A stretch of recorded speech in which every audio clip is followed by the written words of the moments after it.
Okay, I think we are ready to start. Good morning, good afternoon, actually, everybody. Thank you very much for being here today with us. Thanks especially to those of you who had to travel to join us here today. A big thanks goes especially to Storm Reply, who's hosting this event, who has helped us in building this workshop. We actually built it together. Both the contents creation and the whole organization has been all together. So we are very grateful for this occasion. For us, it's very important to be here today because it provides us with the opportunity to enlarge our community. It is the connected car and mobility community that we try to open outside the Italian borders in order to include in the conversation even the international referees. Today is going to be about connected car and mobility solutions. Both connected vehicles and smart mobility solutions are going to be our focus, but specifically we are going to talk about data valorization and the impact that data valorization can have on sustainability. Before leaving the floor to Storm Reply for their introduction, just a quick reminder, you can download the presentation by scanning this QR code or by accessing this web address. I'll even give you some few words about the observatory, what we do, where are we at in our research edition, and then I leave the floor to them. Just a few seconds maybe for scanning the QR code, because I don't know if all of you received it by email. We sent it this morning. So I hope that everybody can access that. So where are we in our research edition? We said our research team in the Politecnico of Milan. We built the full research edition by dedicating some workshops to specific topics. This is the second last of this current edition about data and sustainability. We'll have another one about fleet management, dealer, and aftermarket on the 16th of April in Milan. And then we'll close the research edition with the final public conference. You are more than welcome to participate in that. It's going to be in Milan too. It is a public conference free to everybody to attend, so you're more than welcome to join us in that occasion too. I won't spend more time about today's topic because Roberto and I are going to present that in a few minutes. I prefer to leave the floor to Storm, so please, Piera and Jens, I leave the floor to you. Thank you. It is already. Okay, thank you very much. Welcome to this Munich office of Reply. My name is Piera Limonet, Storm Reply Italy, and thanks to my German colleagues for the organization of this event.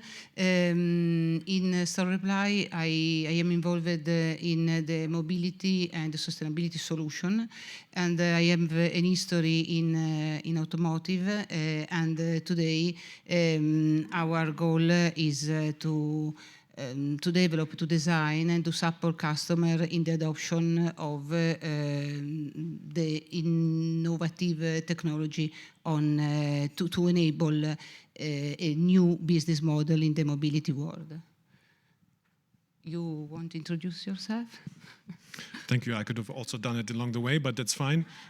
As you already said, Jens Bohn is my name. I'm located in Germany, so I'm the managing director of Storm Reply in Germany. And we will look a bit more into the focus of Storm Reply in a second.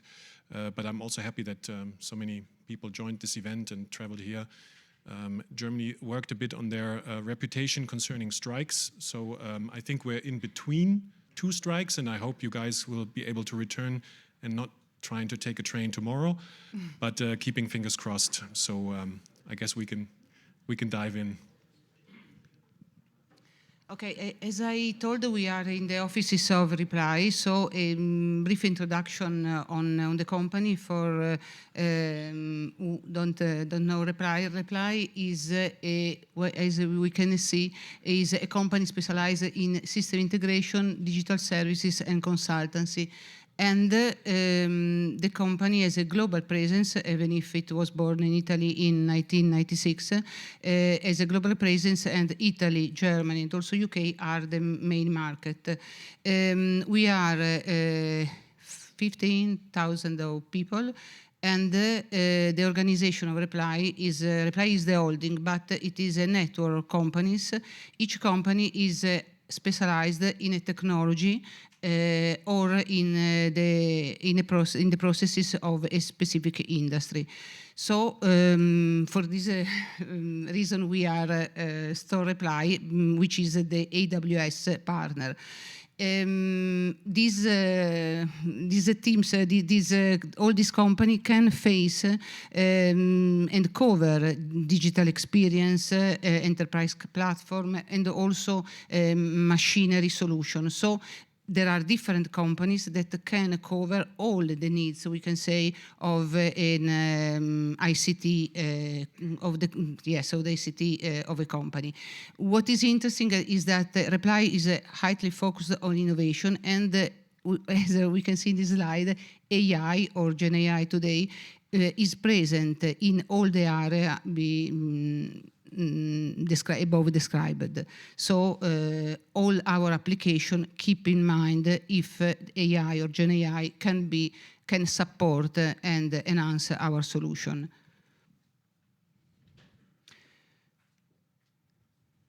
Today we are talking about mobility, and the knowledge and experience of Reply in the automotive is, we can say, an experience of 20 years, born 20 years ago. And we can cover all the processes in the automotive field. Today, sure, we are more interested in the software-defined infotainment and also in the after-sales and customer services. But the experience is covered from the product development, the plant, till the financial services. Some of you can find the logo of the company in this slide, because here is just to present and to show you the some of the important customer in the automotive field. I leave to you. Thank you, Piera. Next, we already mentioned that within those more than 200 entities within the Reply network, Storm Reply is the brand that is focusing completely on the partnership with AWS. So we use AWS as an enabler. And as you also heard, Piera and I lead teams in Germany and Italy that are focusing even more on the automotive vertical and new mobility solutions.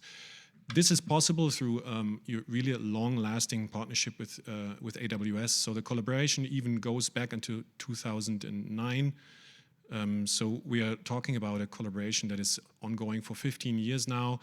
You see a few of the milestones in this relationship. I mean, we've been an AWS partner since the partner network exists since 2014, and maybe to highlight also our back-to-back EMEA SI Partner of the Year awards that we won this year, or last year, end of last year, and end of 2022.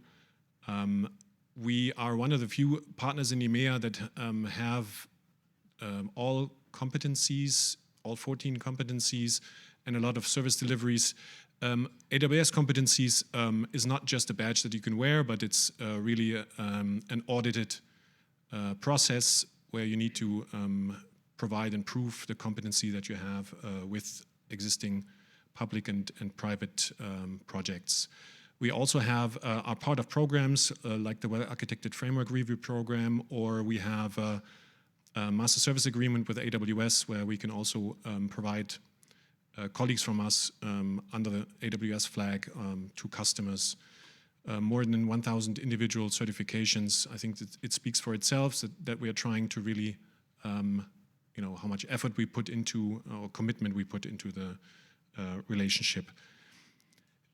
In general, looking at Storm Reply as one of the brands but this slide is also representative for Reply itself. So we're not limited to any of the project phases, but we are providing all project phases. So assessing, design, ideation, we are executing, so we are building.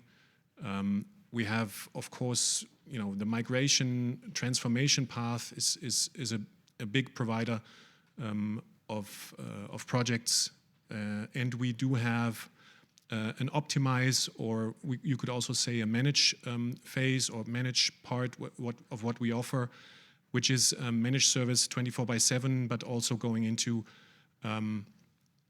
optimization on financial operations, FinOps, GreenOps. We will dive into that a bit later in some of one of the talks. I also want to point out, maybe on this slide is a good opportunity. We will have 2 demo spots outside. So we have the big black screen that you can see over there in the foyer, and we have another demo station which is behind this curved wall. The one is focusing on a battery passport solution that StormReply built for a big OEM, which I think is a very interesting and current use case. On the second demo spot, we are focusing more on GenAI and GenAI use cases. We have a productive GenAI use case with Audi that we are presenting there. We can also present you other public use cases like a holistic telemetry platform that we built together with Bosch Engineering for their Bosch Motorsport, for motorsport teams. So you will find colleagues of us there, and you can talk to them whenever you have time and are interested. So last but not least, to also show you a bit more specific the span of mobility offerings that we have within StormReply. In general, you will find 4 pillars here that we thought would be of interest today, which is generally the connected vehicles, the platforms around it, the data that they provide, with a lot of buzzwords, as you can see, are the foundation for all of this. We are also part of the software-defined vehicle working group in the Eclipse Foundation, by the way.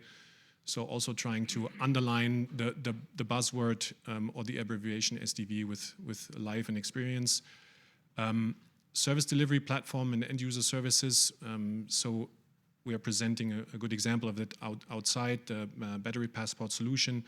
But I think in general, we have a lot to offer on the platform side, considering real use cases.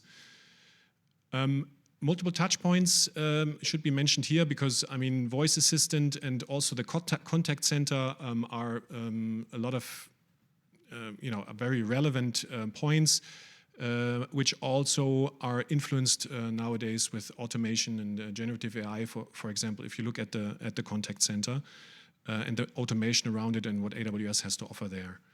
And last but not least, in general, the data centrality and future of industry, of course, data platforms, data ML strategy, this is all what we are going to be talking about today or focusing on today.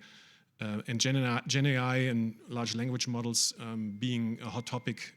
So if you're interested in that specifically, then you can just approach me or Piera, and then we can talk about that. So I will leave you with that short introduction and hope that we will dive into a lot of interesting presentations today and also panel discussions. And I will hand it back to you. Thank you very much. So we'll actually see you again later on in the second panel in today's agenda. Thank you very much. So, about today's program, as said, we really want to delve into the possibilities offered by data collection, by connected vehicles, smart mobility solutions provided to companies. And also we want to show you some examples of how these extrapolation of data can lead to sustainability benefits too. So just a look at today's agenda will provide you some information about even the regulatory evolution, which is something very important when we talk about data usage and even impacts in different areas, sustainability included. We'll be so lucky to have connected remotely even Federico Milani, who is part of DG Connect, but also part of the European Commission, who will provide us with some insights about the role of Data Act. There will be a first panel discussion about insurance perspectives. So we'll have the pleasure to have with us Unipol Tech, Generali Giniot, and also an InsurTech Predict Rating in collaboration with the ZF Group. We'll go on with our research insight about a possible framework for identifying nice use cases related to data validation with an impact on sustainability. In that framework, we'll have even the intervention by Amazon Web Services by Maya Anderson, who is today with us. We'll have also the intervention by CRIF, Andrea Martellone, with a nice use case more related to mobility as a service systems, which is also a little piece of the puzzle helping us understand how we can valorize data. And then we'll close the workshop with the final panel discussion about even OEMs and component manufacturers' possibilities to enhance data through the help of companies such as Storm Reply, Pirelli, and Targa Telematics. So, let's start, first of all, asking ourselves why is it so important to talk about sustainability when we want to focus on data validation too, because it is all over the news. It is, here you see some examples of news that have been spreading related to the efforts by companies, but even public institutions towards data valorization. So for us as Connected Car Mobility Observatory, it is very important to keep track of everything that is happening out there in terms of efforts by companies and public institutions, and to verify whether along the value chain there are important changes that lead us to big impacts in terms of sustainability too. When we talk about data and sustainability, then we have to focus not only on the regulatory updates, but also on the technological advancements. Something has been already mentioned by Storm Reply in their introduction. So artificial intelligence, for instance, can be a big help in the new smart mobility solutions and even system integrations for connected vehicles. There is the whole topic about interoperability, which can be improved a lot thanks to these technological advancement, but even thanks to the regulatory updates. All of this will luckily bring not only economic value to companies, institutions, society overall, but also in terms of new services to the final users and also in terms of impacts about sustainability too and the environment. So I leave the floor to my colleague Roberta, who will present us some extra information about the value of data. Thank you, Elisa, and good afternoon, everyone, also from my side. So I would like to start the presentation with a question. What is missing to fully enhance the value of data? I believe that the answer could vary according to your background, your experience, or the area in which your company works. However, there are three main elements that must be addressed in order to fully enhance the value of data, which are the regulatory update, the consumer acceptance, and interoperability. Let's start from the regulatory update. So recently, the European Union has ratified a series of regulations with the aim of address some gaps in the regulatory frameworks related to digital transformation within various domains. For example, we can talk about sustainability with the Digital Product Passport, which aims at linking some product-related information with sustainability and circularity issues. Or we can talk about the Digital Services Act, which ensures the fundamental rights of the users of digital services. Or we can talk about the AI Act, which provides the ethical and responsible usage of AI system within the EU. Or we can move towards cybersecurity aspect with the Cyber Resilience Act, which aims at providing a regulation on cybersecurity requirements for digital products throughout their entire life cycle. However, a significant milestone in this regulatory framework is the Data Act. Data Act, which focuses on simplifying the data management coming from connected services and products. This regulation aims at ensuring the reusability and portability of data, but also allows public entities to have access to this data during some exceptional events, such as a pandemic or natural disaster. The implementation of this regulation is expected approximately 20 months after its publication, which happened on January 11th, 2 months ago. So we expect to have it enforceable in September 2025. However, on this topic, I would like to introduce Federico Milani, the Deputy Head of Unit Data Policies and Innovation at the DNG Connect of the European Commission, which is connected from remote. I don't know if, Federico, can you hear us? Yeah, good afternoon. Can you hear me? Yeah, we can hear you. Okay. So the floor is yours and you can start. Thank you very much. And I will start by trying to share my presentation. I don't know if you can see it right now. Can you see it? For the moment, we can see it. I'm already sharing the screen, so probably it's something on your side. No, it's not there. There it is.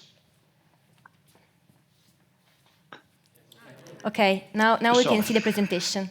Okay. Great, fantastic. So what are we trying to do in the European Commission? So everything started in 2020 when we published the European Data for Strategy, where we announced that we want to create a genuine internal market where we can share data, when data can be shared, and then therefore boost the economy. We are going to do it through a number of cross-sectoral legislative legislations, such as the Data Governance Act, that has being adopted in July 22 and entering into force, actually into application in September last year, the Data Act that we are going to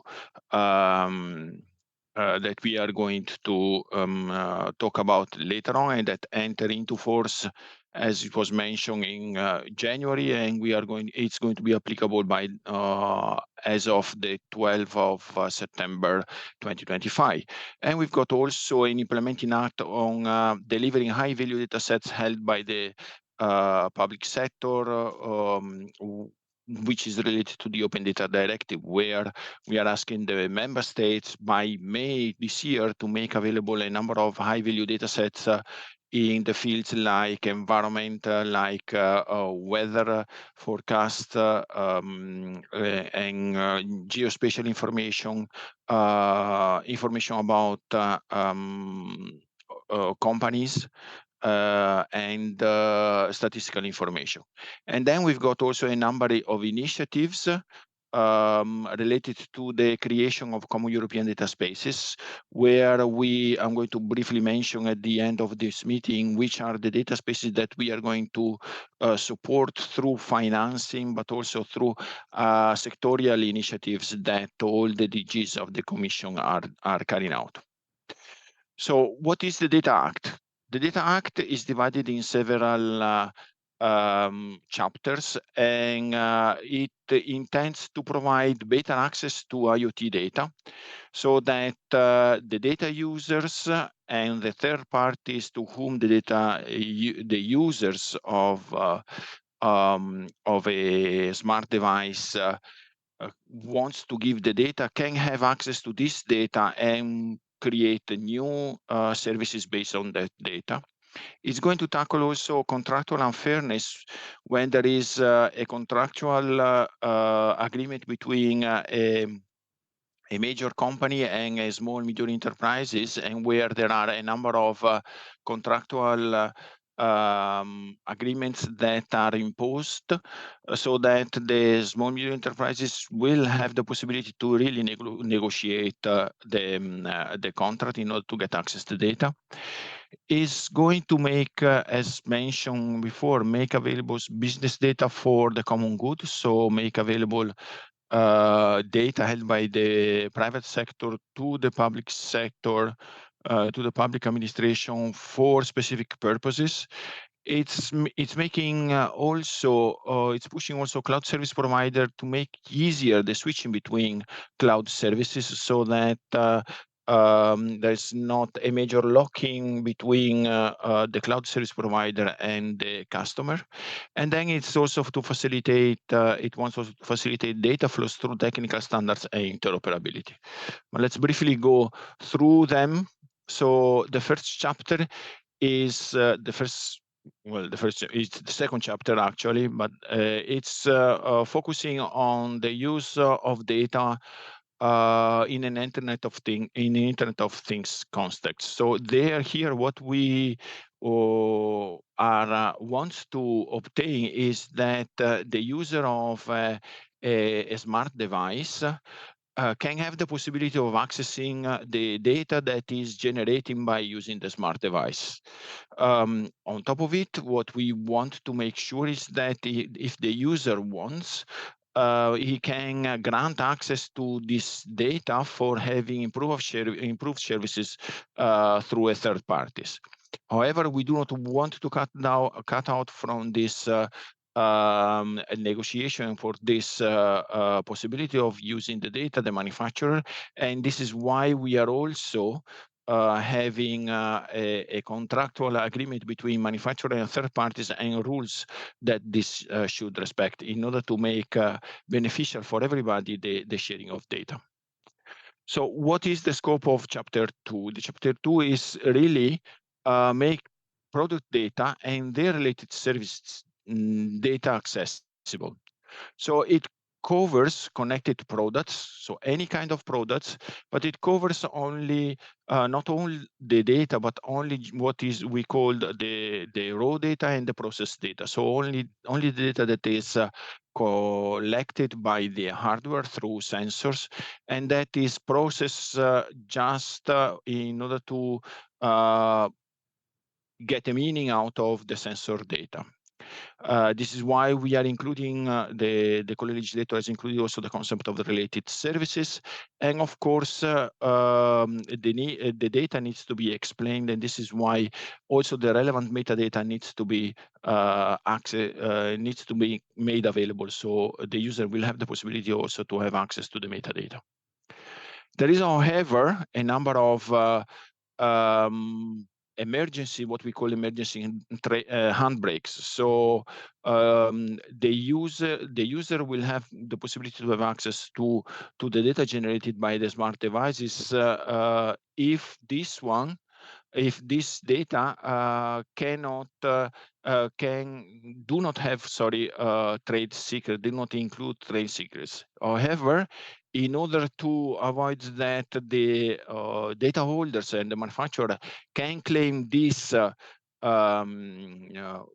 all the data that a smart device is producing. We have requested that the data holders should really explain and demonstrate that the data that he doesn't want to provide really is hampering his trade secret. Again, when this happens, there's going to be competent authorities that needs to be modified, and there's going to be also set up an appeal and dispute settlement procedure, so that if something happens, the case should be handled as soon as possible, so that again the data users and the third party will have the possibility to access this data.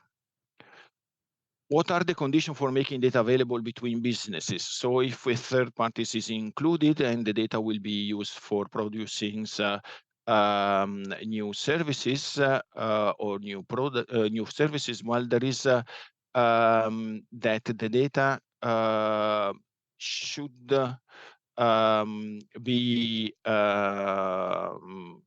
the data holder can have a reasonable compensation about it, and that the condition for making the data available must be fair and non-discriminatory. So therefore, we are excluding deals that a data holder can do with only one organization.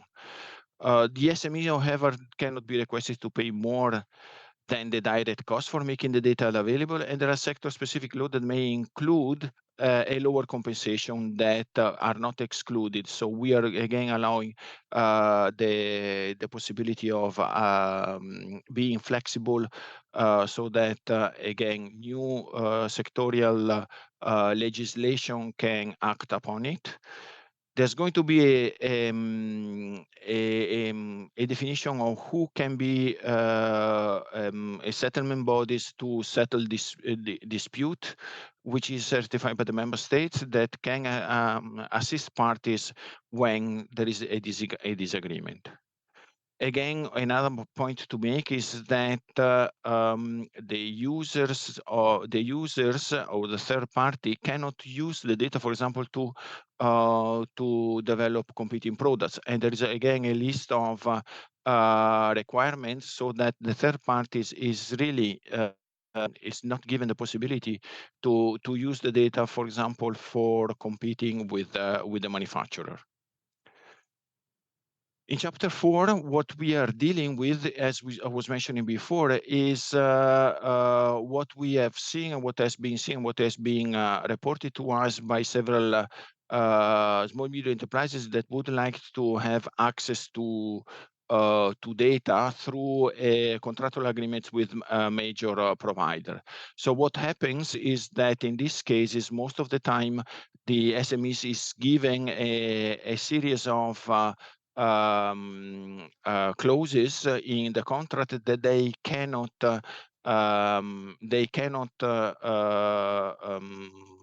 refuse or negotiate. So in this time, sometimes, sorry, the clauses are so limiting that it's not possible for the SMEs, for example, to develop new products and services. This is why we decided, together with our colleague of DG Just, to identify which could be these clauses that are always presumed unfair, and also provide a number of clauses that could be unfair or could be considered unfair, in such a way that small and medium enterprises can use this list in order to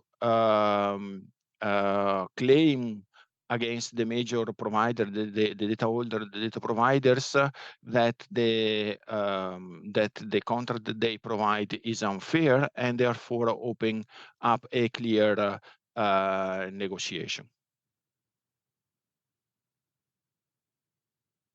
On chapter 5, we are also presenting, as it was mentioned before, and we are promoting and identify when a public sector body can request data to the private sectors. And this one should be provided for free. And usually there are two main cases, which is the response to public emergency.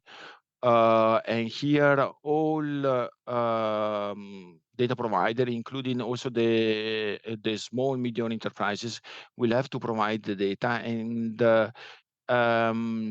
this is, however, in public emergency, but it's clear the need for the data and which is the task for which the data is used needs to be made clear to the private sectors.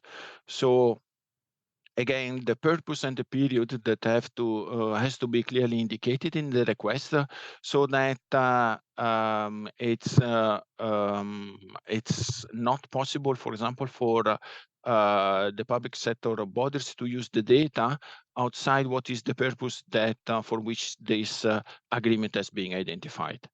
The data, as I was mentioning, was shared for free, but there could be a reasonable compensation in other cases where there is not a specific emergency. On chapter 6, what we are focusing on is to try to promote the competitiveness of the cloud services by removing the switching charges between cloud service provider. We are not covering all the switching charges. We are focusing only on what is the IIS, so the infrastructure level.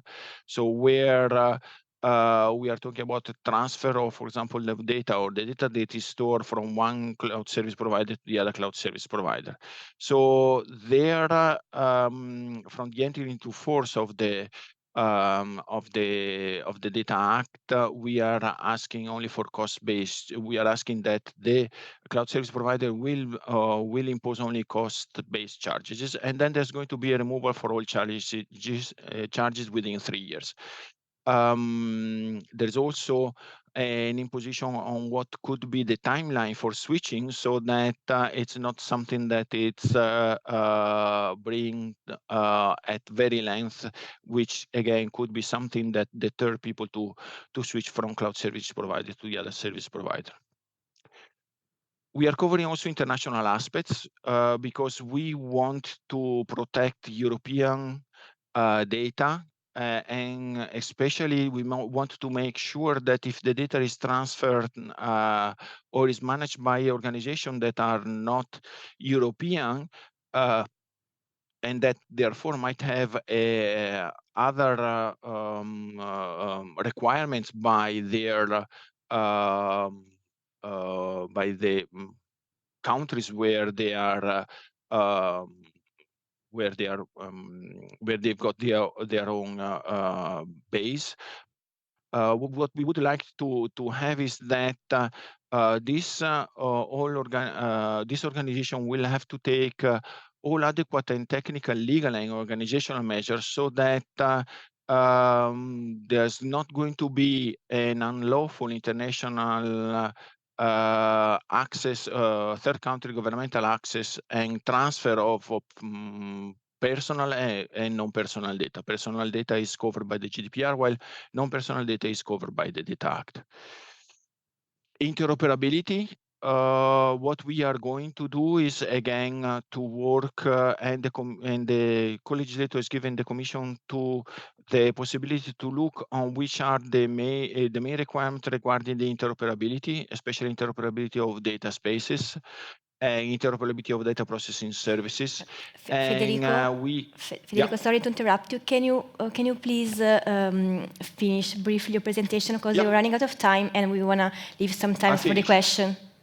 So Thank you. the only point that I wanted to make sure, because then I've organized everything, is that the common data spaces that we are going to support is this list of data spaces, among which you find, for example, the mobility data space, where we want to get all the various major stakeholders that want to share data, both public sector and industrial sector, to be able to share the data in a manner where the data holder still keeps control of the data. And the timeline, as I was mentioning, by the 12th September 2025, there is the entry into application of the Data Act. And with that one, I finished. So, thank you very much, Federico. Can you please switch on your camera, because we can see you? In the meantime, I ask here the participants if they have questions for Federico. Yeah.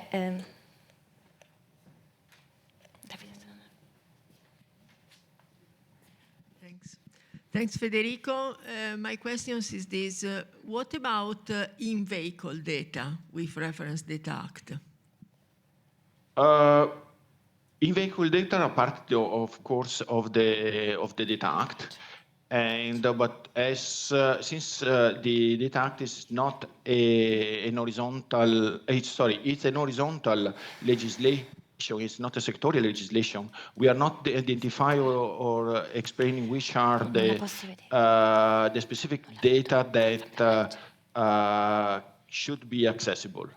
So it's relatively generic there. So it's data that is generated by the vehicle, so the vehicle data, and it's the data that is already accessible to the manufacturer. So we do not require the manufacturer to extract to make accessible more data. As you probably know, and probably this is the question. The question was also going to that direction. The Commission and our colleagues of DG GROW are working in a specific legislation related to in-vehicle data. But again, it's something that is in preparation. And therefore, I cannot provide additional information, not only because I do not want to, but also because I do not really know which is the latest version. What we know, because we work together, is that it will not change the basic idea and the basic concept of the Data Act, but it will build upon the Data Act. Thank you, Federico. Are there other questions? Yeah.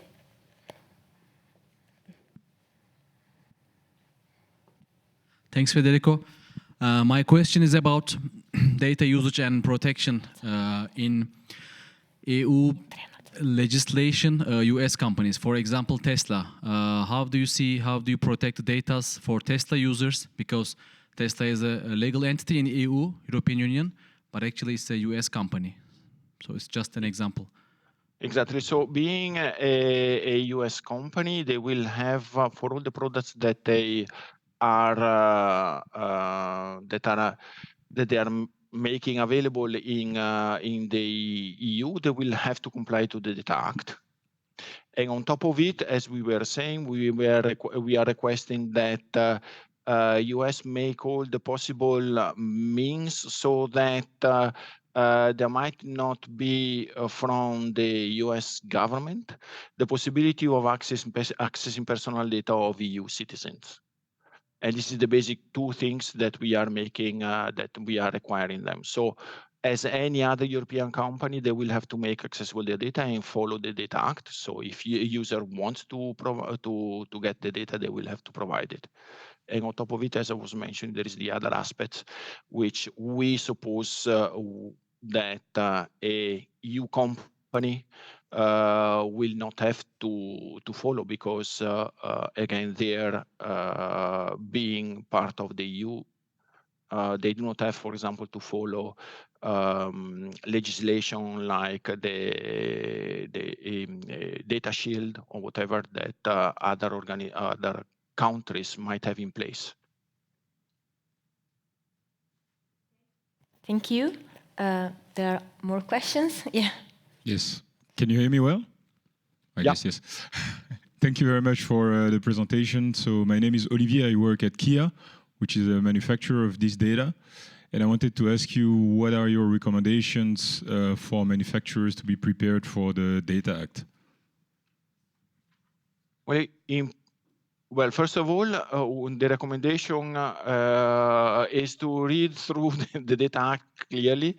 If you need support, you can come and contact us. So contact me directly now. You will also have the possibility to get my email or contact our unit, because what we are doing, what we are carrying out since the Data Act was entered into force is a number of meetings, even bilaterals with organizations that would like to know more about the Data Act or that has got specific questions. Of course, we can provide support up to a certain limit, because when we go to the interpretation of the Data Act, as you know, it's not anymore the Commission that is going to interpret the Data Act, but it's the court. So for the moment, what we can provide is the support and some help on interpret, and try to understand the philosophy behind it, but the interpretation, as I was saying, goes to the court now. Thank you. One more. Hi, yes, thank you for the very good presentation. Henning Wiefelspitz from Target Telematics.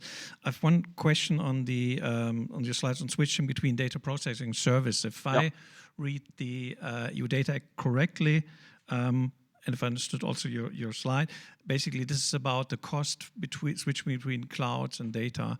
But if I also understand, that's the question, for sending the sensor data from a device or a vehicle to a cloud, this is still cost which can cover. So actually not the data, and also the cloud services should not be charged in the after 3 years, but the bandwidth from a vehicle, from a device to the cloud, this is still costs which are okay, let's say.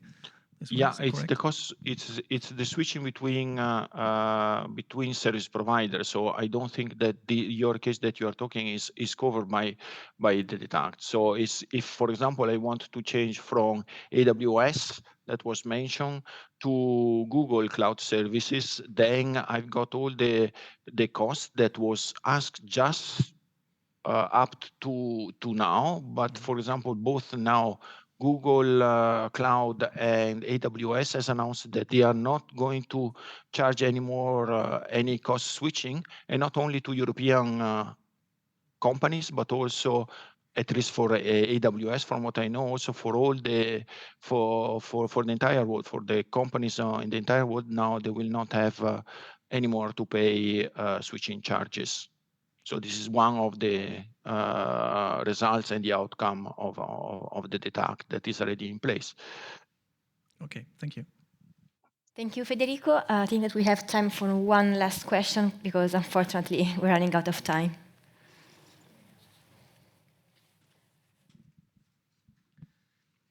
Sonia Fogari from BMW. I have a question about metadata. To describe the data, what can we expect? What kind of level of detail?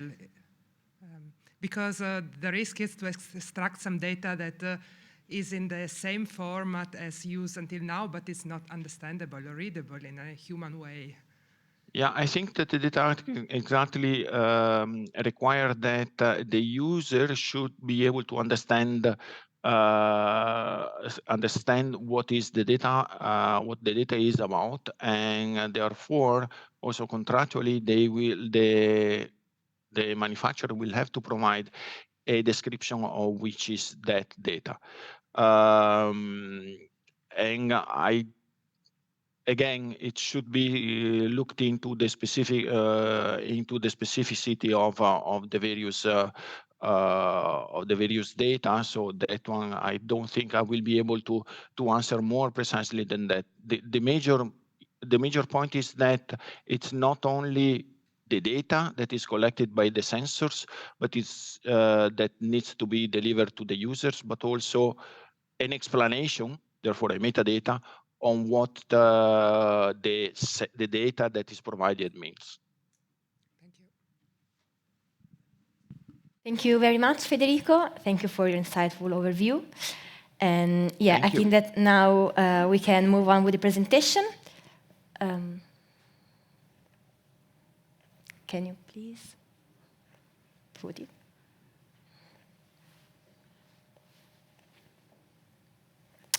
Okay. Okay, so let's talk about the customer acceptance now. To this end, the Connected Car Mobility Observatory conducted a survey among 1,000 Italian consumers, asking their willingness to share their driving data. And as we can see from the slide, it is evident that the willingness to share their data remains stable over the past 3 years, with a value of 54%. However, we can notice also that people that were in doubt lean towards a negative response. And this emphasizes the importance of improving users' trust to reverse this trend. However, which are the main reasons? First of all, concerns revolve around the fact that sensitive data could be collected by companies, and customers are also afraid that their car could be hacked. However, a growing apprehension is the fact that customers are not aware about how their data could be used by companies. So this once again emphasizes the importance of a clear communication from companies to consumers in order to address their anxiety and foster transparency. Among the users that instead are willing to share their data, with whom they feel more comfortable to do that. Considering Italian scenario, customers trust the most insurance companies, with 41% of customers indicating this actor. This is because Italian customers traditionally were accustomed to share their driving data with this actor, as black boxes were installed on their vehicles, and now they account for 10 million in Italy. Follows public entities with 29% and car makers with 21%. Then we have car dealers and body shops, infrastructure operators, and financial service providers with lower percentages. Now let's compare this data with those coming from a study conducted by Deloitte, which surveyed consumers coming from other countries.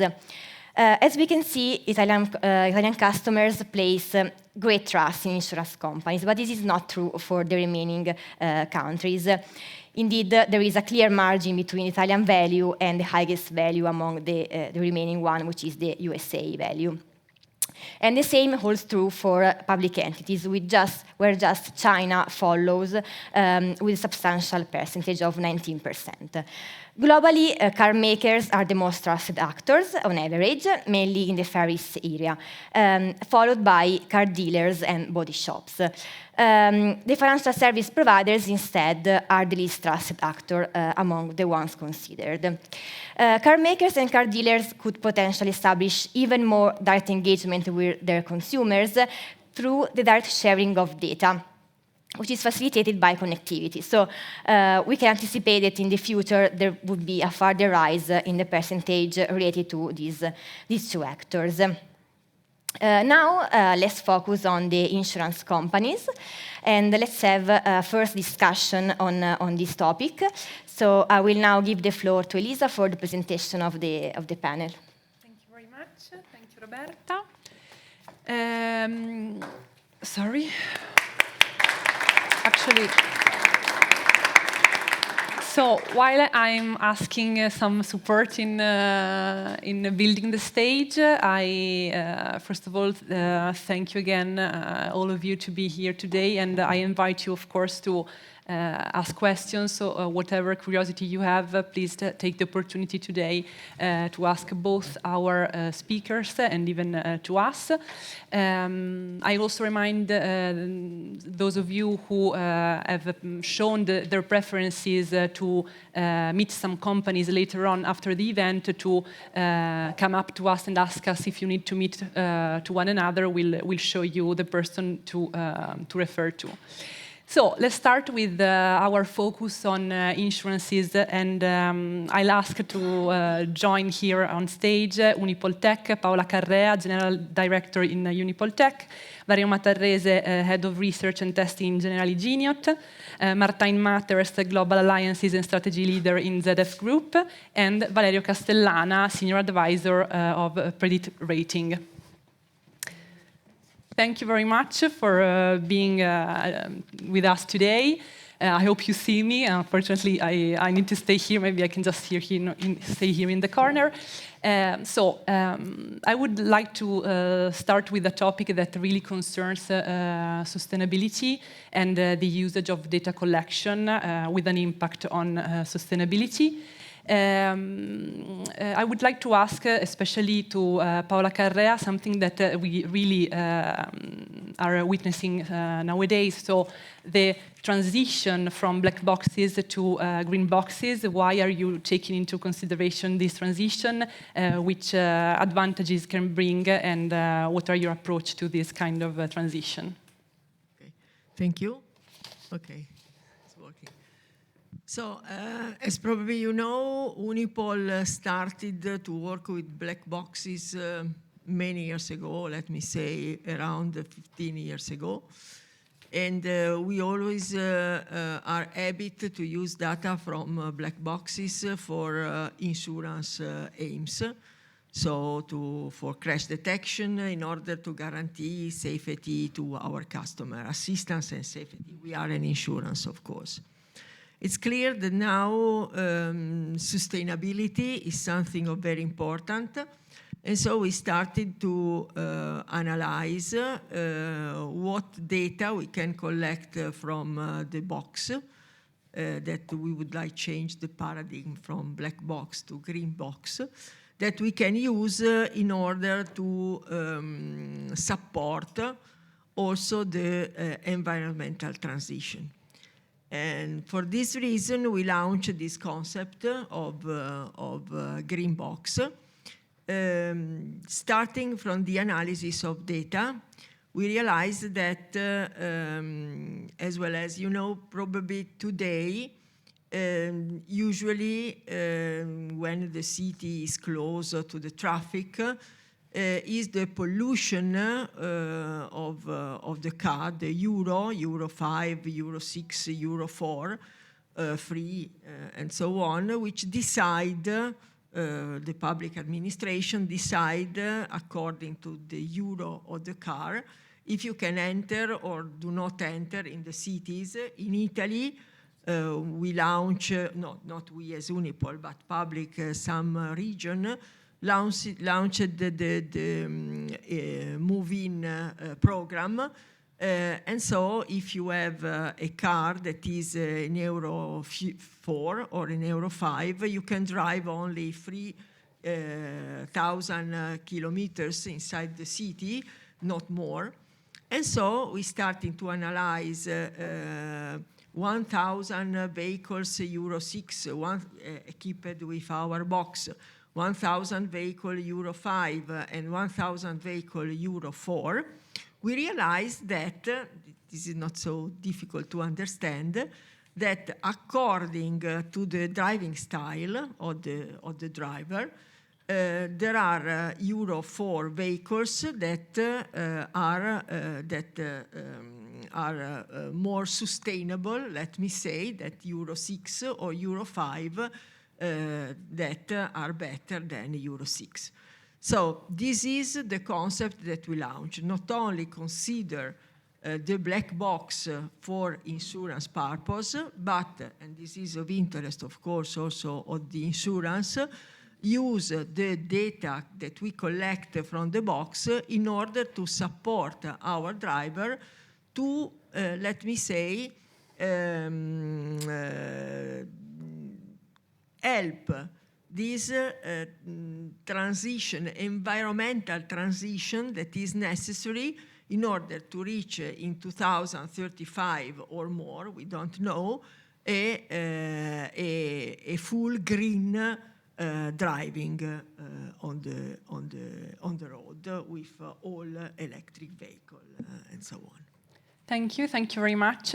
It is actually one of the cases that we've been studying, so thanks, because for us it's very helpful to find a concrete example of how to use data in the proper way in order to have a concrete impact on sustainability. So I would like to involve even Generali Giniot. Valerio, I know that you are carrying on several initiatives too in relation to data usage in the proper and most optimized way. So maybe you can provide us with some results that you have achieved so far in reshaping, let's say, your insurance policies through the usage of data. Yes, thank you very much for the invitation. Hello, everyone. Well, regarding this point, of course, data are crucial in our business. Well, obviously, we have an IoT data platform that can receive the data, and our approach is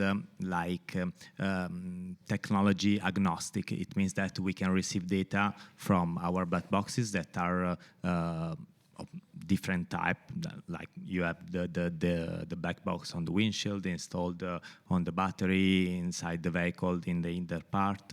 We can receive the data from the smartphone that has sensors that are very similar to the black boxes. We can receive also data from the connected cars, the natively connected cars. Well, starting from this data, our aim is to produce services, and the main customers, let me say, are insurance companies and the drivers. So insurance companies, because we can provide with the data important information regarding the dynamic of the impact and all the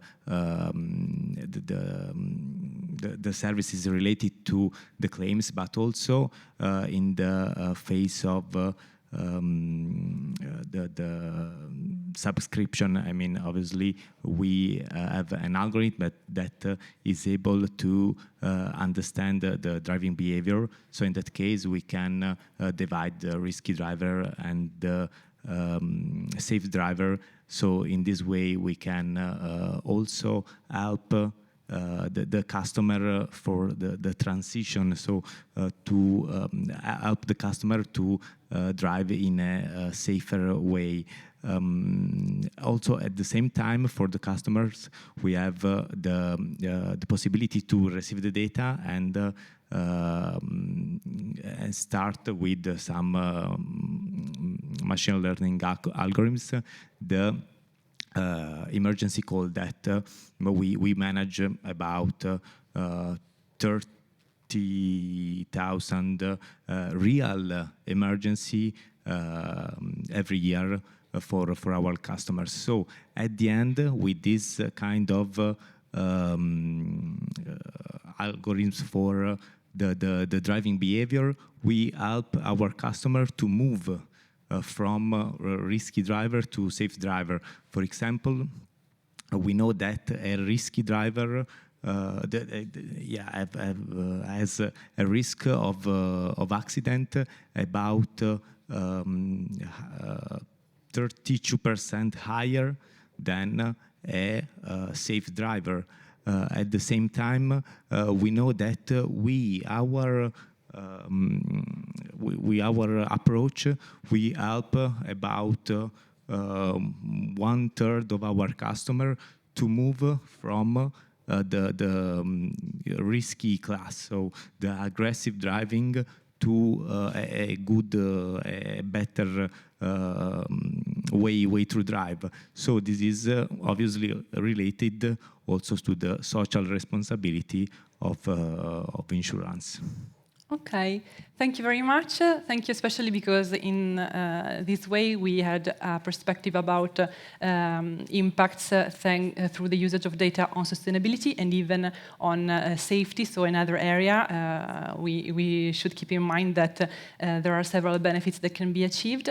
Going back to sustainability, just for a second, I would like to ask again Paola Carrea about even, let's say, the data validation process in the context of, in the broader context of the ESG goals, the European environmental and sustainability and governance objectives of Europe.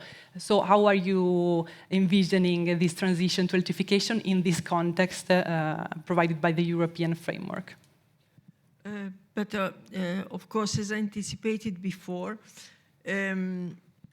we think that what that is important, of course, regulatory is fundamental. We listened before about Data Act. We know that in-vehicle data at the moment are yet under analysis, so probably we have enough time to better understand the situation. Anyway, we think that what that is important is, let me call in this name, a user-centric sustainability concept. That means that we have to warn our driver about his driving style, and knowing that at the moment only 5 or less than 5% of vehicles that are running in Italy are electric vehicles, and knowing that it will be not so easy in the next year due to cost, due to the economical situation of many families to change the vehicle. It's known that in Italy, unfortunately, we have a very old park of vehicles. This type of, this our proposition, this green box could help the driver to drive in a better manner. And so he is directly responsible for the number of kilometers that it can drive within a city, within a downtown. And so this user-centric sustainability concept is for us very important in terms of social impact, of course, but also in terms of education of the driver during the daily life within the city. Okay, thank you. And this perspective helps me understanding understanding the next perspective by Valerio about a possible link then between the safety area and the environment and the sustainability in relation to the environment. So if you can maybe provide us some opinion about this link. Of course, it's something we had a focus last year on this topic because, as I told you before, there is a strictly connection between safe driving and accidents. So, from insurance point of view, it's very important. But our question was, can safe driving be also sustainable driving? So there is a correlation between a driver that drive in a good way and the reduction of consumption of fuel and CO2 emission. Well, we started a study with the Politecnico of Milano, with the mechanical department of the Politecnico, and we started from about more than 700,000 black boxes. So from that data, we created with the Politecnico the digital, let me say the digital twin of our vehicles portfolio, and then we understood with this kind of calculation that about 6.5% of CO2 emission is the reduction comparing a safe driver and an aggressive driver. We also understood that in this study, we understood that in 1 year,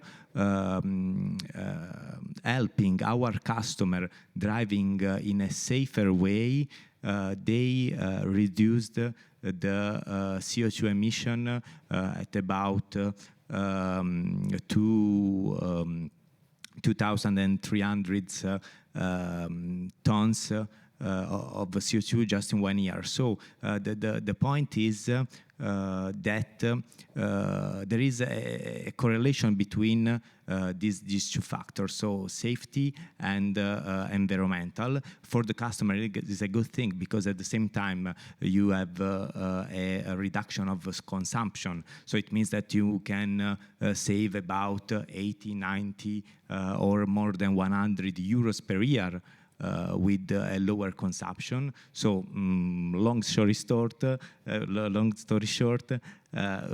you can drive in a safer way, and at the same time you have a reduction of consumption and CO2 emissions. Thank you very much. All these points are very relevant to the discussion, not only related to connected vehicles in terms of passenger cars. It is something very useful to analyze even in the light truck and the commercial vehicles segment. So I would like to involve even Martijn and Valerio about this, starting from Martijn. ZF is a big reality. How do you approach the data collection from your fleets? What are your strategies, and what is the role of collaboration with InsurTech, for instance, providers in your data validation strategy? Yeah, first of all, also thank you from my side to be here, especially as we are not a sponsor of this event, so it's even more interesting. We very much believe in open ecosystems, so we're very proud to be here also with Valerio and the team of Predict to announce our new collaboration. To your question, Elisa, let me highlight a little bit what is ZF to give you a perspective. So we grew from a component supplier really to an end-to-end system technology supplier on ACE, which you see in the background. I tried to summarize our company here in one slide. We are pretty big, as said by Elisa. I don't want to go into the numbers, but it gives us a very important market position, but also a very important market responsibility to the topics you just mentioned. We believe that we need to position ourselves towards green, safe, and accessible mobility for the future, for everybody and everywhere.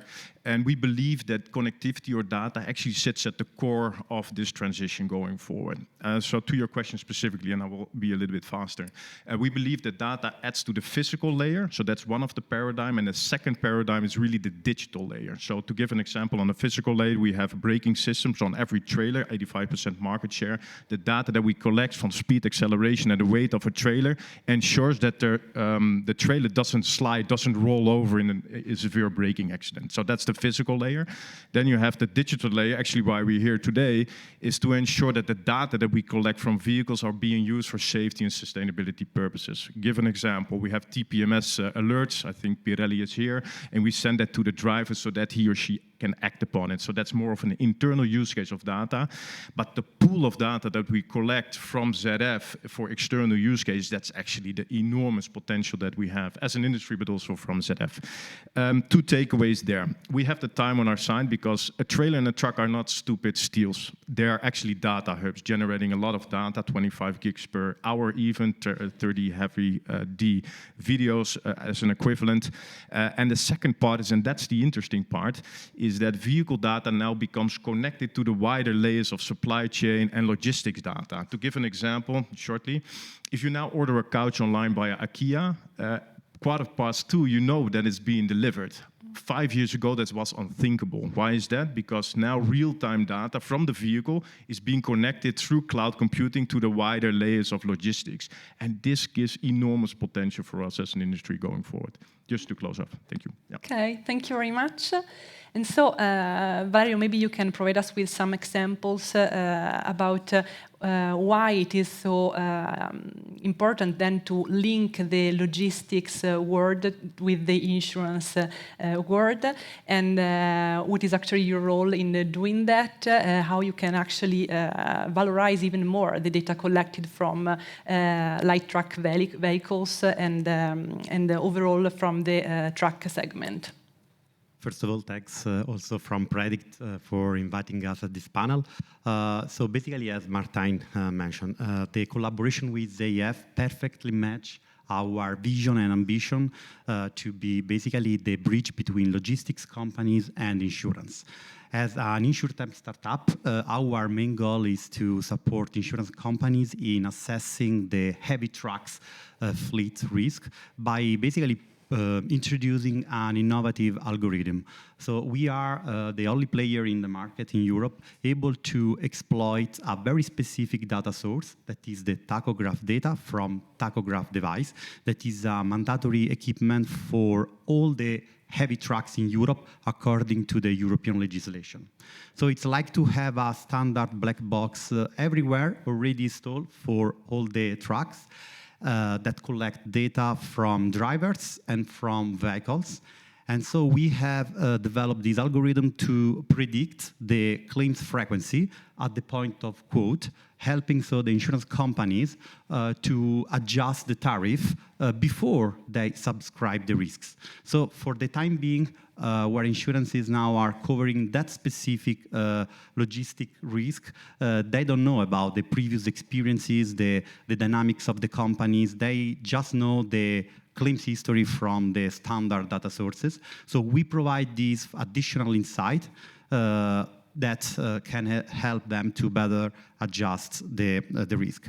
And the collaboration with ZEIF is instrumental to that, because even if the data are available, you have to extract it and you have to process. So helping the sales channels with this automatization, thanks to the fact that we can in advance collect this data, simplify not only the sales distribution, but also increase the accuracy and the reliability of our model, thanks to the fact that we are going to collect already pre-checked and quality data.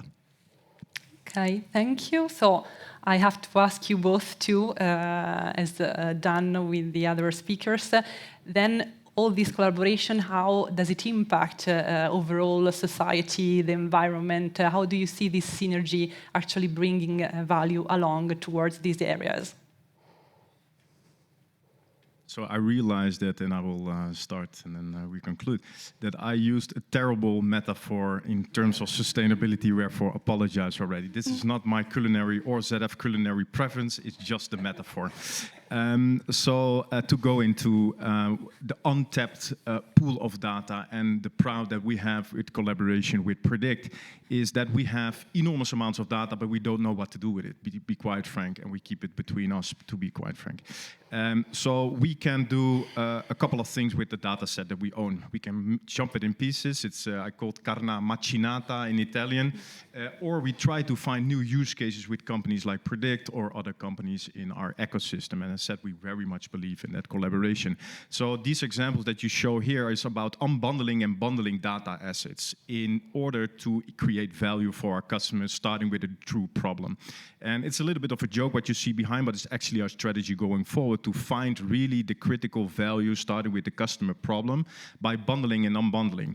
In the Netherlands, where I live, people don't eat legs of a cow, but that's a very famous dish, I think, in Italy, ossobuco. And this is a true example of how we can fuse data in order to create value. And then we will have a couple of examples later on. Well, I have some time. So maybe an example is the TPMS. So we generate a lot of data, tire pressure monitoring, which could be indeed useful for sustainability, to enhance drivers or incentivize them to inflate the tire, but also obviously the whole safety arena around it. And that is not so useful for a company like us, but it's useful for companies such as Pirelli, Goodyear. So we set up deep partnerships, in-depth partnerships globally with these companies to provide our data for their use cases. So this is the analogy of ossobuco, but also leather in terms of a cow, which is, the leather is not useful, but it's very valuable for other industries, just to give an example. And hence also, and giving the word to the guys from Predict, also our Tacho data is untapped and unuseful for us, but gives enormous value. And hence we are very proud of our collaboration. Thank you. So we are not a food provider, but we are a risk provider, not yet, of course. But in our kitchen, we have a lot of data scientists that exactly from the collaboration with companies like ZEIF are able to digest several data sources. And back to your point, Elise, I mean, of course, our goal is to not only create a risk scoring per se, but we want to add value not only for the insurance, but also to the society. How? I mean, of course, from one side, it's extremely important to deliver reliable claims prediction to better help insurance to adjust the tariff. However, we would like to provide additional value for the logistics companies. So very similar to what Generali and Geniot already did, we are working to incentivize and create coaching and advice service to even help the fleet companies with bad ratings to improve their attitude. Because at the end, of course, we would like to create a better risk for all the companies in order to reduce the road accident. And with additional coaching and advising services, we are basically on the same page to Generali to add value even for the bad risk in becoming safer drivers. Okay, thank you very much. A round of applause. Just stay with us one more second because maybe there are some questions from the audience. Of course, I'll ask you if you have some curiosity for our panelists. Yeah, one here. Thank you all. My questions are for Paola Carrea and Valerio Matarrese. Can you already quantify, maybe at a percentage, the reward that you were talking about for a safer guide, a safer driving style? Which kind of advantage? At the moment, we are working, to be honest, we work from a scientific point of view, of course. And now we have to translate this theory, let me say, even if a scientific theory, and we made a lot of tests with several of our customers, in practice. We are in contact with all the region that in Italy launched the Move-In in order to have the possibility to extend this concept of dynamic Move-In in these 4 regions, you know, Veneto, Piedmont, Lombardia, and Emilia-Romagna.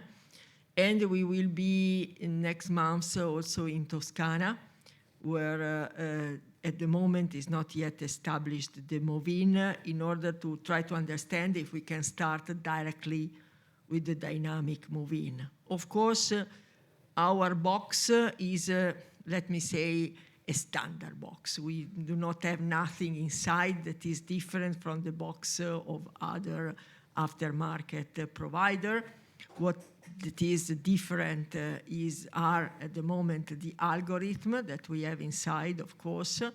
We will be next week, we present this concept also to the DG Move in Europe, and we will be next week to the DG Move again in order to try to identify a sort of regulation for this CO2 calculation that may be similar to what that we have seen before during the launch that was done from Reply for the electric battery, for example, maybe, let me say, certified and so on, to open this type of market. So we cannot be alone for this type of market. It's clear that having more than 4 million of customers in Italy with the box and growing month after month with the numbers of box, we can accelerate this type of approach. At the moment, we do not have numbers. Thank you. Ask me. Thank you. Yeah, well, regarding our side, well, we consider that from the scientific point of view, we understood that there is a correlation between safe driving and, let me say, eco-driving.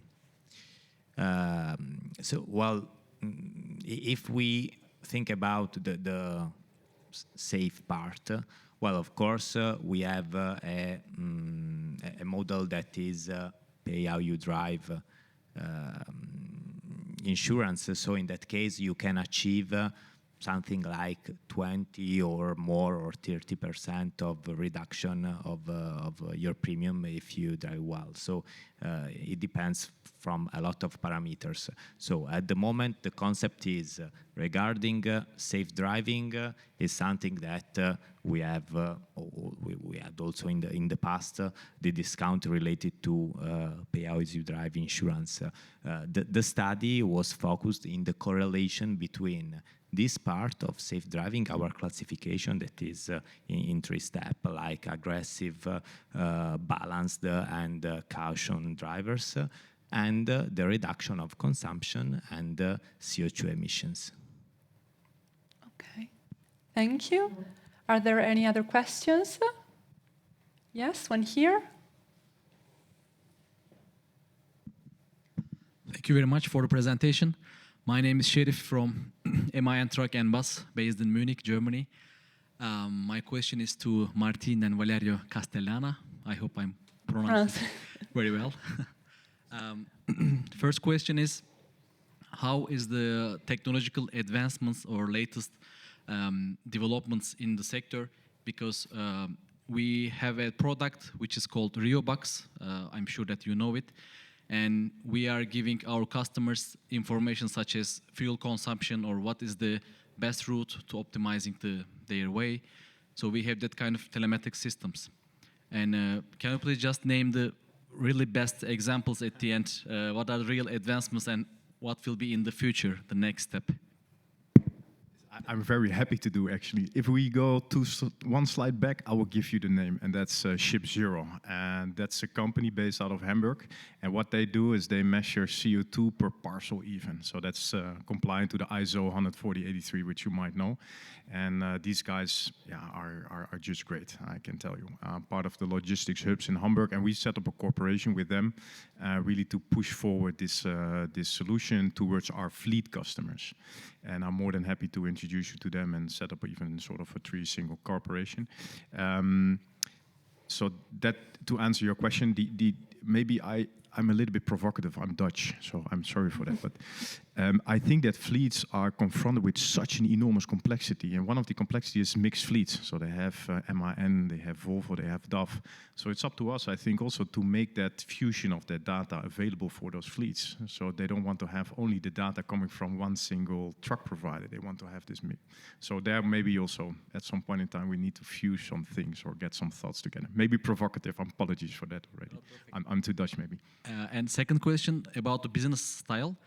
How is your business style with the OEMs? I mean, they are coming to you first and to ask you develop something, which is product, or your partnerships are developing an advancement, and then you go to the OEMs to adapt the technology to their fleet. Yeah, it's actually in that direction. So I explained the physical and the digital layer. The physical layer is really the component providers. Truck providers are giving us the standards, and we produce. But and digital is a different way, I think. The digital layer is more fusing. It's more explorative. You have different ways of approaching a business model.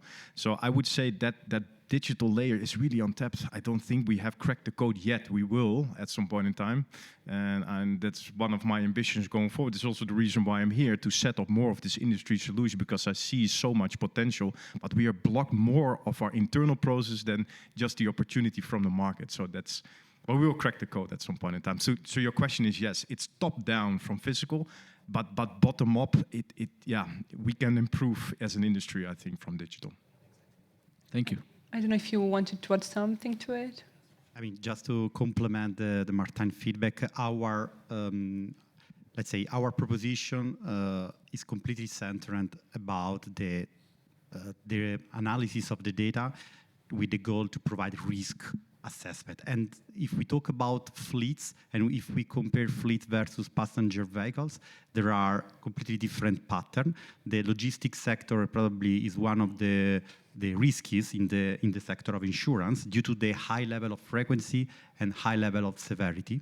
And no one actually today is really able to make a profitable business in terms of portfolio and underwriting purpose. So with that in mind, we think that the combination with ZF and the digitalization of the underwriting and actuarial capabilities is really an open opportunity to support better the logistics and the fleets companies. Thank you very much. I know that there are other curiosities arising. I just ask you the favor to maybe tackle that during the break that will be in a few minutes, so we can go on with our schedule. Thanks again for being with us today.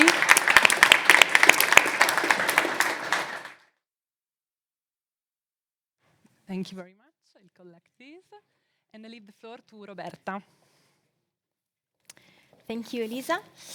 So let's move on and let's now delve into the interoperability issue. So interoperability is a seamless integration of diverse components within the connected car ecosystem that presents, of course, its challenges. However, we can talk about interoperability in different terms. we can refer to the communication protocol, so between cars or cars and infrastructure, which can lack seamless communication. Which can talk about the format of exchange data, which could differ in terms of readability and ubiquity. Or we can talk about privacy and cybersecurity management, which encompasses numerous different proprietary systems that use different codes and behaviors. And also concerning the regulatory level, once again, progress is being made on multiple fronts. For example, the Automotive Edge Computing Consortium and the Camera Project have formally agreed to work together in order to ensure interoperability and compatibility across diverse connected vehicles ecosystem. And this effort will contribute to have a universal network of APIs. And this collaboration emphasizes a vendor-neutral approach in data management. Or we can talk about the China's Industry Ministry, which issued a series of drafts to tackle cybersecurity issue. A specific requirement of this draft is that the data coming from the smart vehicles must remain within China's borders and cannot be transmitted overseas in order to protect possible sensitive data. So they must be managed by domestic cloud providers. However, there are also some initiatives that comes from market players, such as in the case of Tesla, who launched the Tesla Fleet API. Tesla offers developers an opportunity to create a third-party application that could interact with Tesla vehicles. And therefore, engineers can provide some features that are designed to enhance the driving experience by retrieving information such as charging history or users' preferences in order to enhance and create custom solution. So once again, Tesla is pushing the boundaries of this ever-evolving market.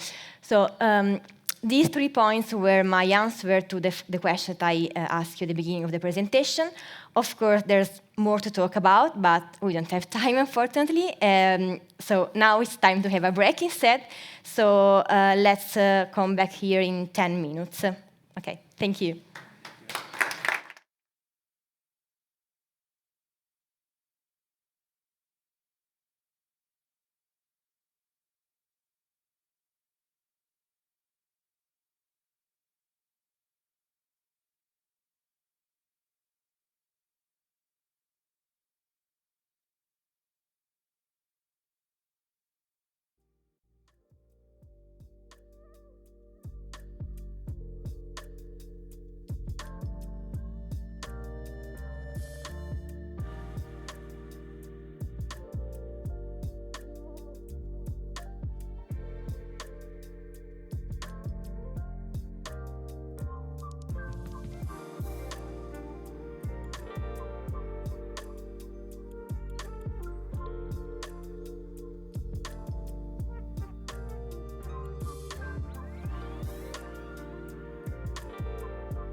Yes.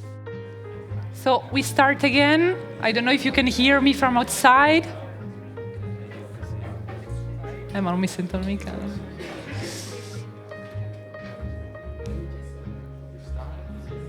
Dov'è il... Grazie.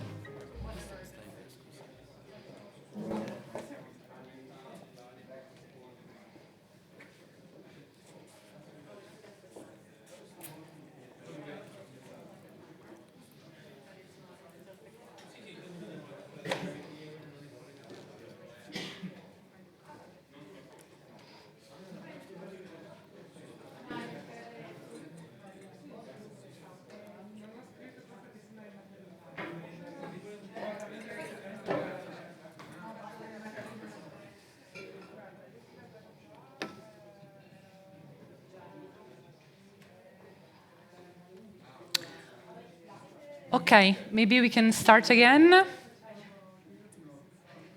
So, this is... I'm waiting just a few minutes, maybe, okay. Oh, no, it's okay.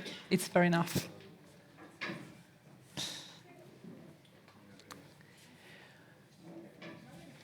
Okay, so this is another piece of research that we conducted in the Connected Car Mobility Observatory, given that we really wanted to track any innovative initiatives out there related to data validation, but even with impact on sustainability. Every year we conduct a census about these kind of initiatives, and we rounded the number down to 44 initiatives that for us were very innovative in terms of data validation and sustainability-focused strategy. And first of all, what we saw through these 44 initiatives is that the ecosystem is very important in order to really bring value along with these initiatives. If you have a look at this slide here, you see that at least one initiative over two is claiming to share data between companies, at least two companies, in order to develop this kind of innovative projects. There is a little bunch, a little group of companies that is really virtuous and really manages to create an ecosystem around this data sharing. And then there is 34% of companies, of initiatives that are actually more focused on internal optimization. So they don't really share data with other entities, but they keep them for themselves in order to optimize processes, for instance.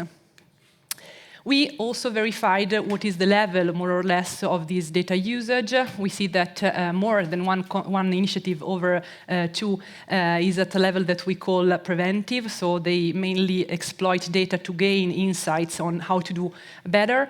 But there are even initiatives emerging that are at the so-called by us adaptive level, so maybe by integrating artificial intelligence algorithm are able to have flexible and dynamic data usage in real time and manage to create specific applications even around artificial intelligence.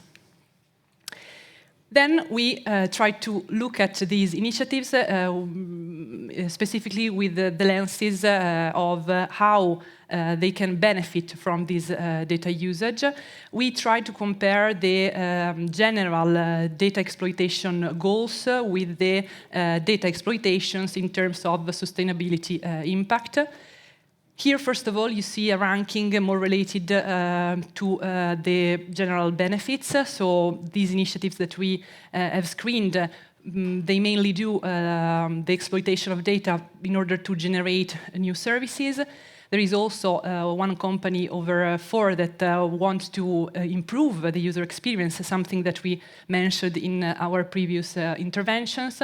There is then the process optimization topic, the product and service customization too.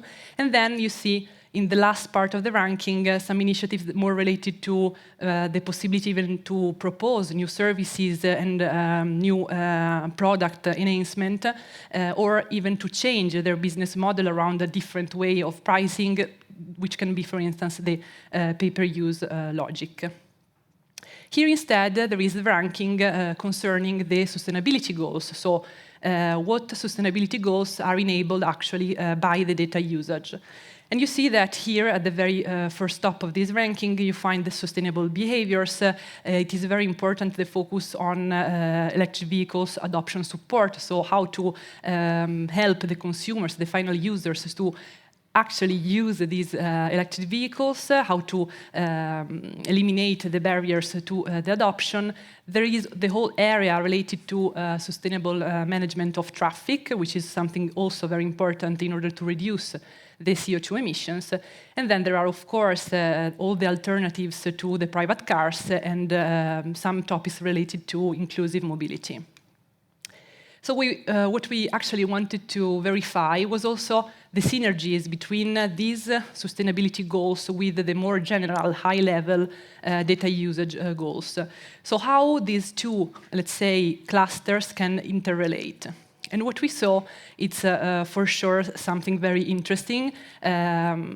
Much more frequent cases of initiatives related to EV adoption support with specific focus on user experience enhancement. So the fact that the final user is still not really, doesn't have a full familiarity with the adoption of and with the usage of electric vehicles, it is still a problem, especially due to some barriers in the user experience. For instance, here you see an initiative by Wireless Car that is tested worldwide since 2023, a project called Plug and Save Pilot, with the possibility to improve the environmental impact by helping the users of electric vehicles to recharge their vehicles at home by telling them what is the most convenient time during the day for recharging their electric vehicle. Why is it sustainable as well? Because this is a little what they claim, what Wireless Car claims.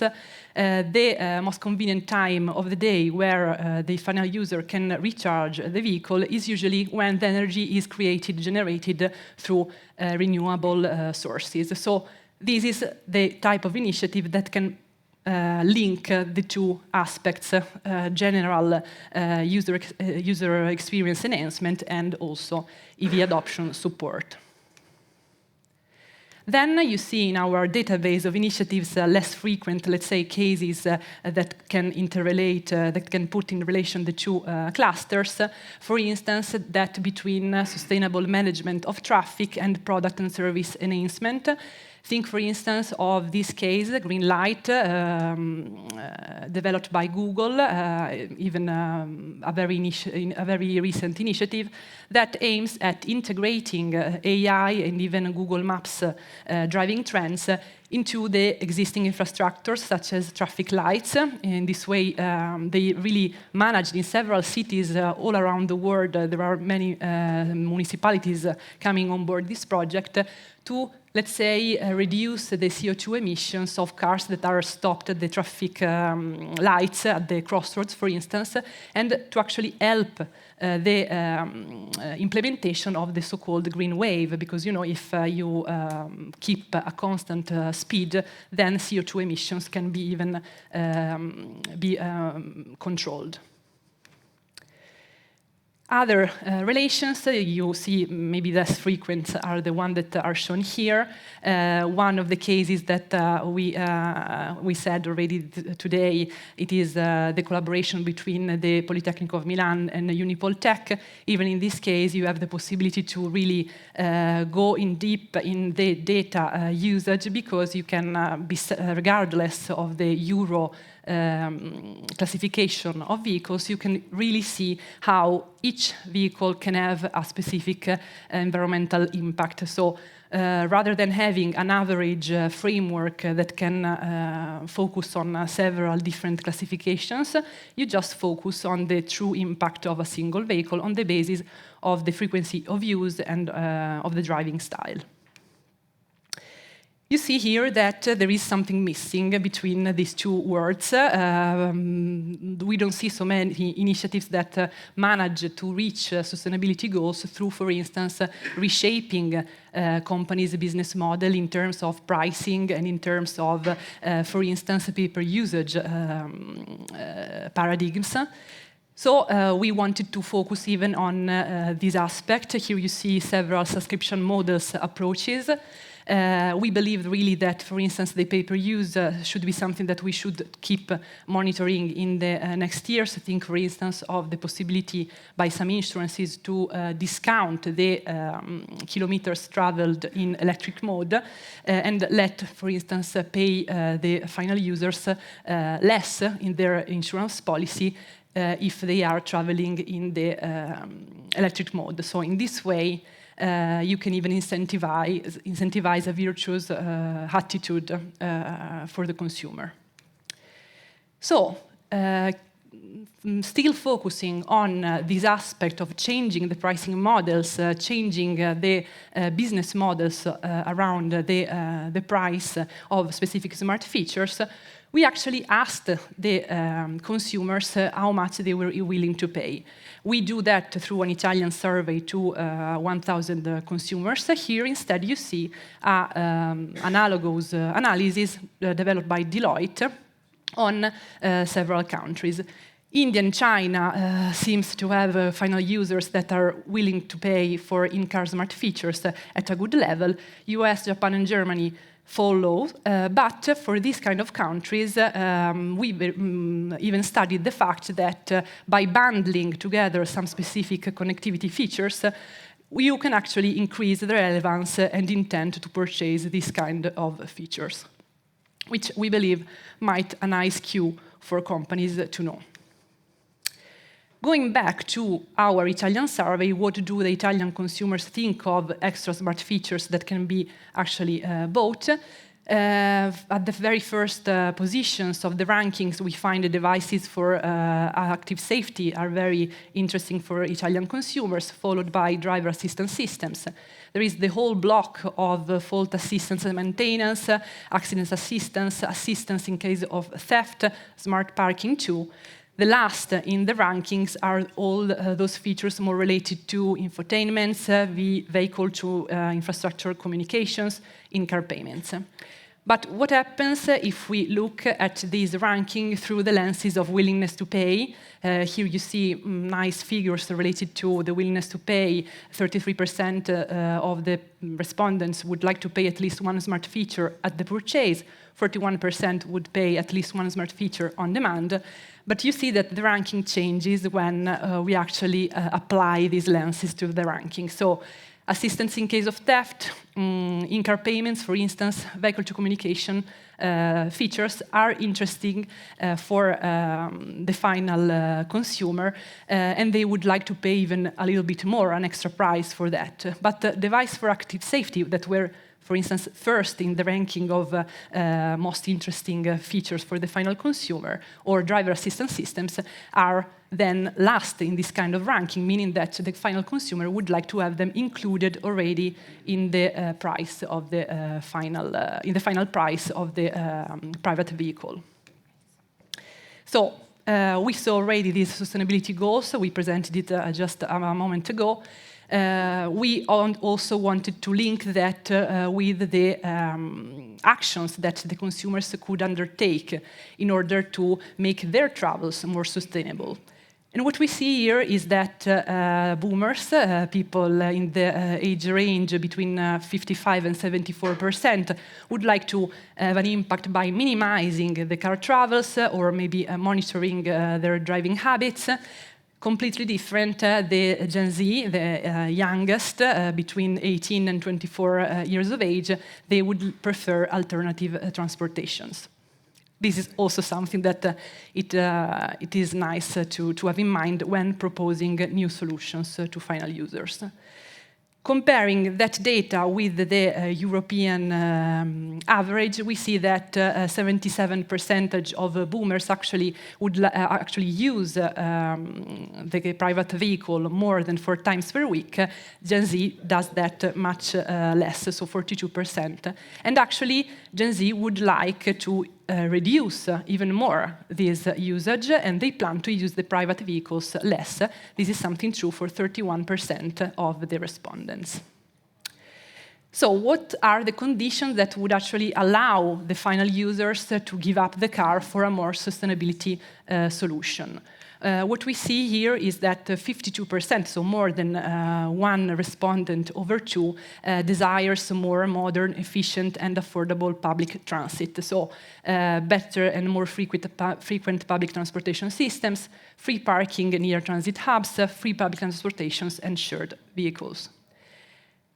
37% of the respondents desire better micromobility infrastructures and more shared mobility services, so more bike lanes, more shared rental cars, more scooters or others shared vehicles.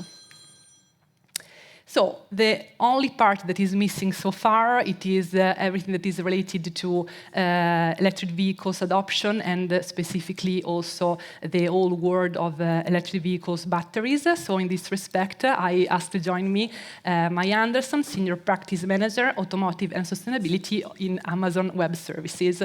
Thank you very much. And here the floor to you. Yeah. Here you go. I am actually trained in vocals, so I could have done this without the mic. But let's not do that. Okay, yeah, so Maya Anderson is my name. Work as a senior practice manager at AWS. My specialty is automotive or industrials. And from a personal passion, I've also become an ambassador for sustainability. And that's really cool that I can do that within automotive, because there are a lot of opportunities for improvement in this section. Okay, let's figure this one out. And I'll just give you a little piece of information about myself in case you're wondering what's the accent. It's Finnish. Now you can chill and watch the presentation. Okay, so let's go for a little ride before we start talking about EV dilemma. It is 2015 and we are in Nairobi. Actually, the ride is a little bit interrupted because we are on the roadside, stuck. The car has just died and nothing is happening. I have 2 kids with me, and we also have an exciting place because the very bad and dangerous Kibera slum is on the other side of the road. And a week ago, on this very road, there were lions that escaped from the nearby national park. So I call Johnny. Johnny shows up in 40 minutes, fixes the car, off he goes. How did we get there? Some years ago, we were living as a family in Kenya, and we were doing a voluntary year. We had just lived 6 years in Dubai, so we felt like this was a good idea. So we went there to build an NGO, a private school, and give strategic advice on how to build the funding program for them. And we needed a car, and in the housing area, there was a guy called Johnny who was selling cars. So we went to Johnny and said, would you have a car that nobody wants to steal and draws no attraction to us? And Johnny said, I have just the car for you. We baptized this car a Red Cow, so thanks for the connection here to the cows already. I'm still getting over this piece of steak there. Okay, so we got to this real charmer, which came with some challenges. I think it was actually made like pouring 7 tons of metal into some sort of a mold that looked like a car, and then they rolled it down the hill, and with the weight, it went. How old do you think this car was?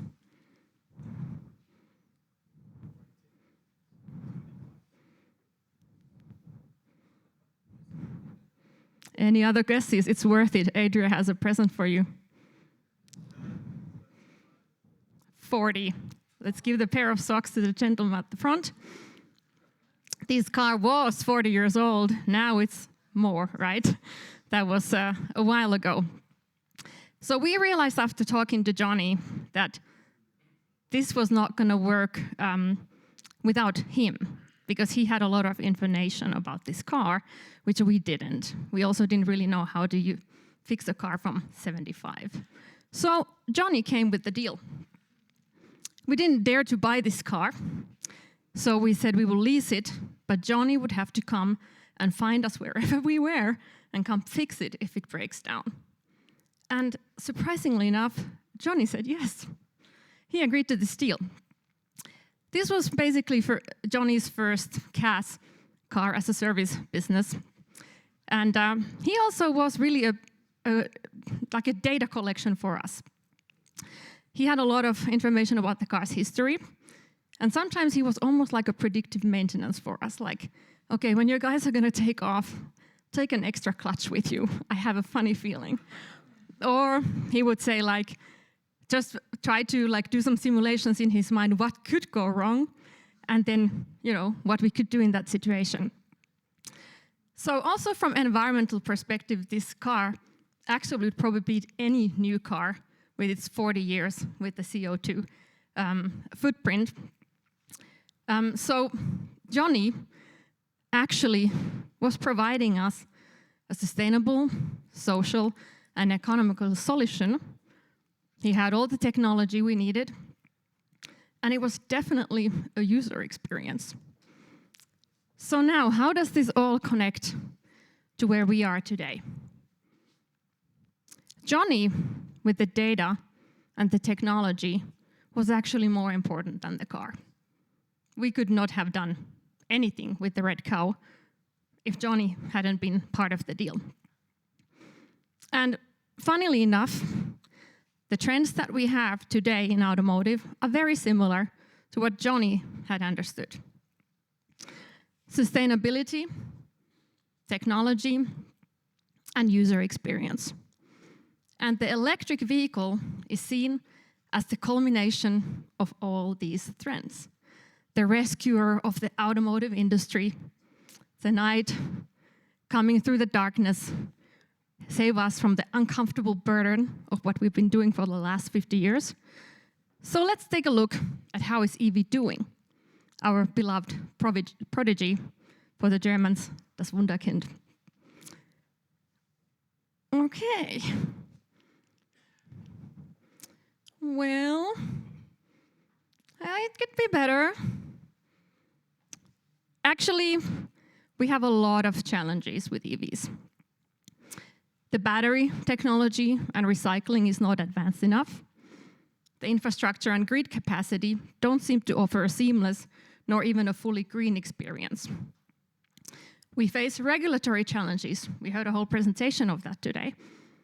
And the economic factors of the raw materials and extracting of those don't always make a lucrative business case. I actually heard of a company recently that decided not to do EVs anymore. So that was an interesting, crazy move. Last and definitely not least, there are concerns about the environmental impact. Is this even sustainable? Can we say this aloud? I get a lot of really encouraging nods out there, thank you. Yeah, well, Jeff Bezos, the founder and executive chair of Amazon, once said that every new thing creates 2 questions and 2 new opportunities. We definitely have questions. I think we've made that clear. But what about the opportunities? The opportunities with EVs lie in the time that they were born. They are natives in collective data, in connectivity, and efficiency. So we got that going for us.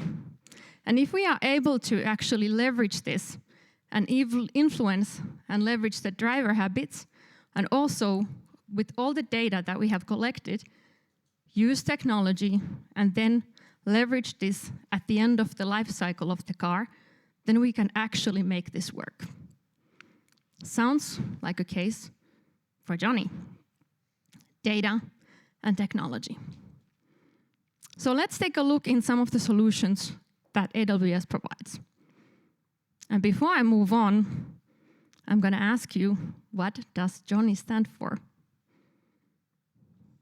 It was only 3 seconds ago. Let's give it a go. What does Johnny do?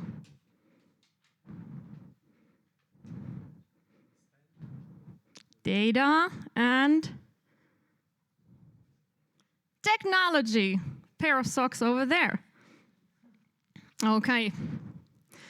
So, at AWS, well, the stakes are getting higher now.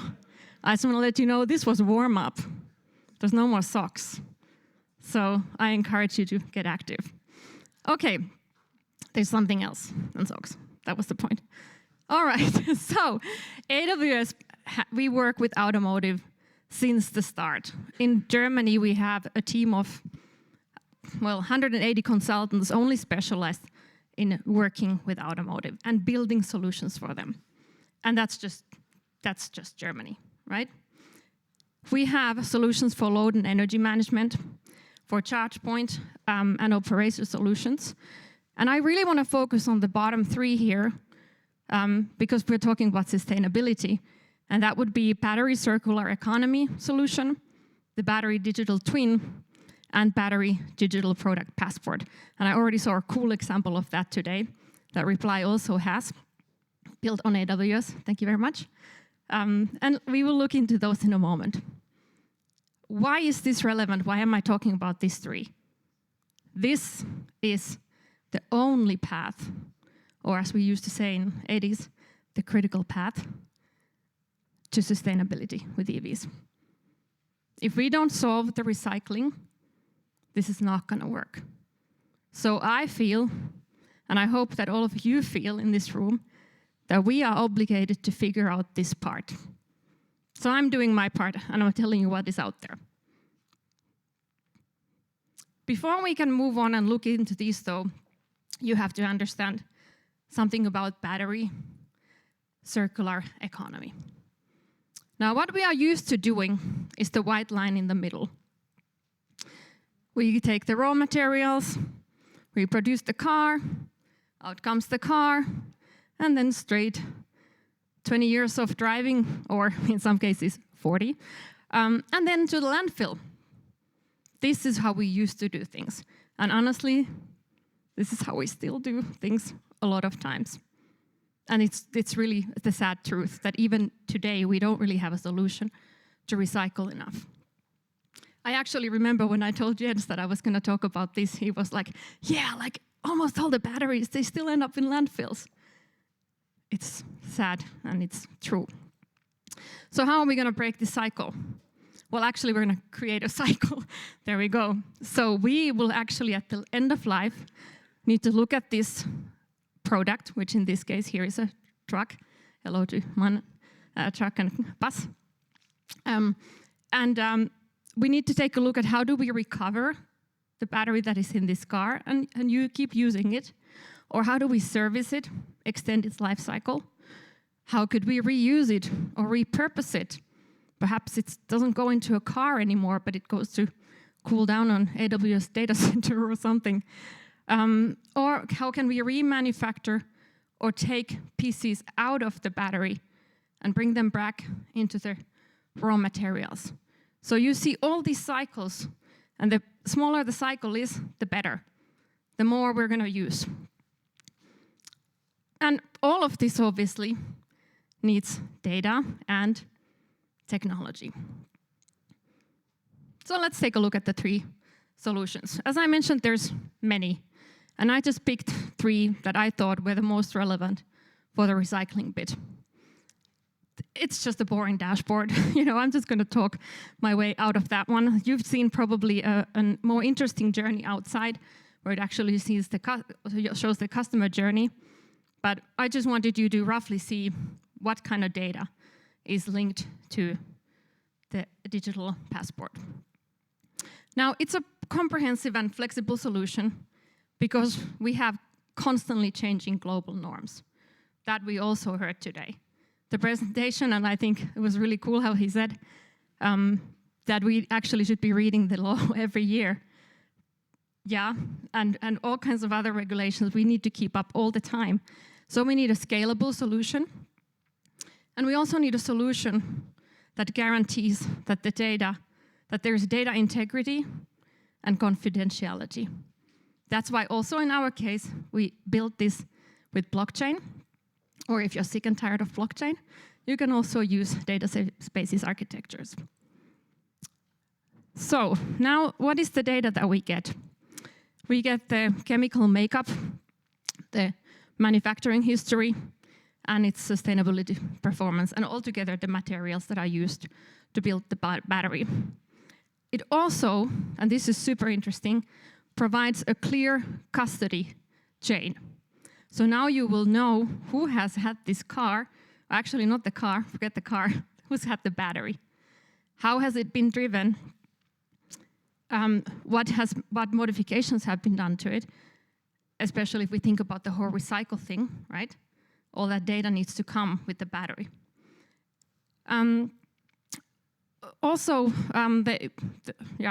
Let's just move on, actually. I don't want to take all your time. So it basically gives you the data on the battery's constellation, and this on component level. And that's also important. I was talking with you today about components and realized that on the other side, the component manufacturers also want to know what happens with their components because they also need that piece of information for their reasons. So this was really refreshing. So now we have the passport with the somewhat static data, which it should be, because it's obviously captured so that it really has that integrity. But we also want to have real life data. The battery digital twin, another interesting conversation we just had during the coffee break. Digital twin is basically anything that shows the product in a digital way. So it's a bunch of data, right? And if you can get the dashboard to look something like this, then you actually feel like you're dealing with an actual digital twin. In this case, it gives you information about the charging, what have the previous charging sessions been like, what is the current charging session like, when should the car be charged or be prepared for charging. It also gives information on the state of the health of the battery. So you can look into the battery, you don't have to go and take it somewhere, but it gives you, and when I say you, it's mostly the OEMs, because we don't necessarily want to have all this data out there for the users. So you need to be selective. What makes sense? So we combine the battery and the vehicle data. We run this data on AWS. We use AWS Analytics, AI, and ML, so machine learning, to basically develop insights for the OEMs, for the battery manufacturers, and for the fleet owners. And now this way, you can have a visibility into the battery health, make predictions, perhaps improve your warranty sessions, or improve the range predictions. So this is really key, and obviously most cars already have something like this. But now we're going to take both of these informations and bring it to even a bigger, I want to say, it is a network, and it's really an aspiration. We are not doing all of this so that we can fulfill some data requirements, right? Yes, that's right. We are doing this to do our part for the planet. Okay, let that sink in. We actually need to do something that makes a difference. We can have all this data and we can do our check marks. We made it in 2025 January, somebody gets a bonus because you delivered the passport. Not enough. We need to do something with this data. So we have built a solution called Battery Circular Economy. And with this one, we will bring a network together of OEMs, of battery recyclers, of battery manufacturers, so that we can share this data. Now, in some ways, it's a bit of a dream state. Obviously, we don't have everyone yet. And if you're interested in it, come talk to me, because I'll give you more than a pair of socks for that one. So this solution consolidates service records and lifecycle monitoring. And it provides a full recycling view of the product, or even a fleet of products, so that you can always see, what do I have in my inventory? What kind of raw materials? Batteries at what stage of the life cycle? And recommendations of what should we do with them.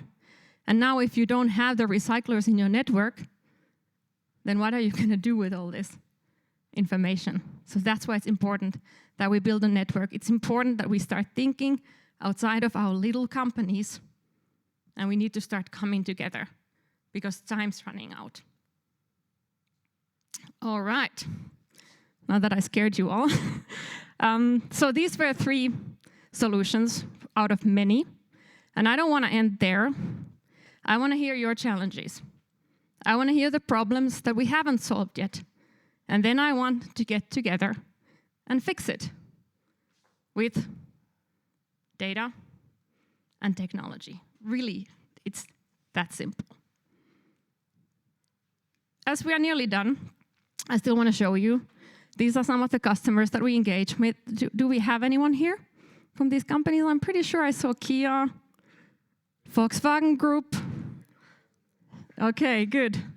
So you have probably experienced it, that it's possible to come to us or to reply or to our trusted partners anywhere and say, I have a problem, can you help me?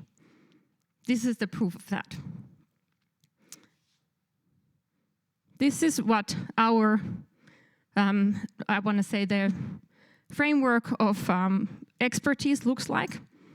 And in the middle of all of it is data. And then we build solutions. So you might want to say like, okay, AWS is a cloud provider.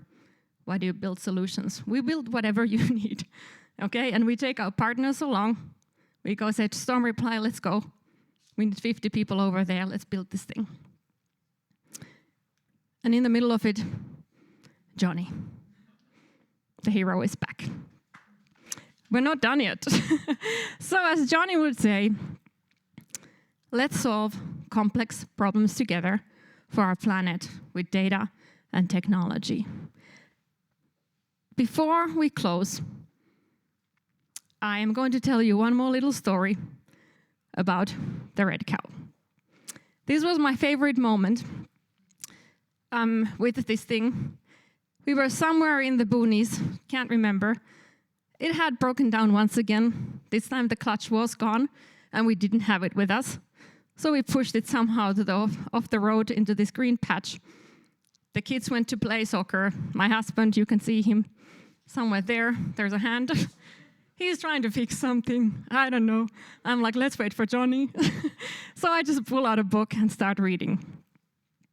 And then Johnny shows up, saves the day. Today we drive an EV. We charge it with the solar energy that we produce ourselves. But I'm telling you that nothing beats the adventure we had with the red cow. And it was a customer experience like no other. Thank you. Very much. Stay with us. So, as always, are there any questions for Maya? One Yes. here. Maybe just 1 second for the microphone. Maya, thank you very much. You didn't mention something like interoperability as a critical factor to ignite the circularity of the system, which, I mean, interoperability among the different battery standards to allow the possibility to bring one battery and put it in a different car. And even interoperability of the charging system. Yep. And the second point that you didn't mention, I wanted to know your opinion, is the certification authority of the battery passport, which may enable the battery exchange forums, like a stock exchange. Thank you. Okay, I'm going to have to cheat a little bit on this one, because we are the technology provider. And when it comes to what the solution actually needs to be able to do, we always take sustainability partners with us. We do cloud, okay? You do not want to trust only in me to make sure that the certifications are correct and so on. So we always bring in sustainability knowledge, either that you have in your company, we love to build together with our customers, or we bring in a sustainability expert to basically track all of those requirements that you have, the intercompatibility needs that you have. And this is exactly the complex problem that I'm saying. Let's not give up just because it's difficult. We need more crazy people. Let's just think of something that needs to be solved and let's freaking solve it. I'm sorry for the French. We can cut it out from the video. All right, that was one question. Perfect, thank you. One over there. Yep. Thank you. So thank you very much for this really very much impressive presentation and brilliant also. No, I would like to ask you, so we all talk about so increasing the awareness of clients, of customers about the need to change behavior, think differently also the mobility services, but how to communicate these in concrete to people? Yeah. That's a great question. Part of the solution is in the digital twin. So that is our interface to know what the customer is doing with the car. And as long as the customer gives us the right, we can communicate. I mean, nowadays, any car, so any electric car, will have a customer interface. And you need to basically get together with your marketing and legal team. And I drive a car that definitely talks to me and tells me what to do and probably knows more about me than I would like to. But hey, if it makes the battery last longer, I'm fine with that. So it is this conversation between the departments in the company to make sure that you have the data, and then you basically make sure that you have an interface with the customer to talk to them. And this is also the whole point about how we get the cars into maintenance on time, or how do we then know that a car, for example, needs to be pulled off the market, that you shouldn't be driving this anymore. So there needs to be this connection to the customer. And that's how you can also give them either AI-based insights, so simply without you knowing about it, the car will make suggestions based on the data that is going on. Or you can, of course, have someone sitting somewhere and reading this data, but I think those times are over. So this would be a very cool example for Gen AI. Perfect. Thank you very much. One last question here. Hi, Maya. Thank you very much. It's a great presentation. First of all, Hölökön Kölökön, because you are finished. Yes, I'm finished. Hölökön Kölökön. Got it. I studied in Tampere University of Technology, so you know. Congratulations. Yeah. Thank you. My question is about the fuel cell types. You mentioned for the recycling, it is at the moment best is the nickel cadmium. For the recycling, it could be the best. From your perspective, what do you think? Until how many years we are able to change, not completely, but as an alternative to the lithiums? Because at the moment, mostly used are lithium-ion batteries. But what you see, in how many years we will change to another type of, let's say, fuel cell, which will be, let's say, used in most cases? I would love to give you an answer, but I really don't know. I don't have the answer. If you want, I can connect you with someone who maybe has but again, I don't have the answer. Okay. Thank you very much. I ask you to maybe ask other questions later on after the workshop. Thank you very much for your contribution. Thank you. Thank you.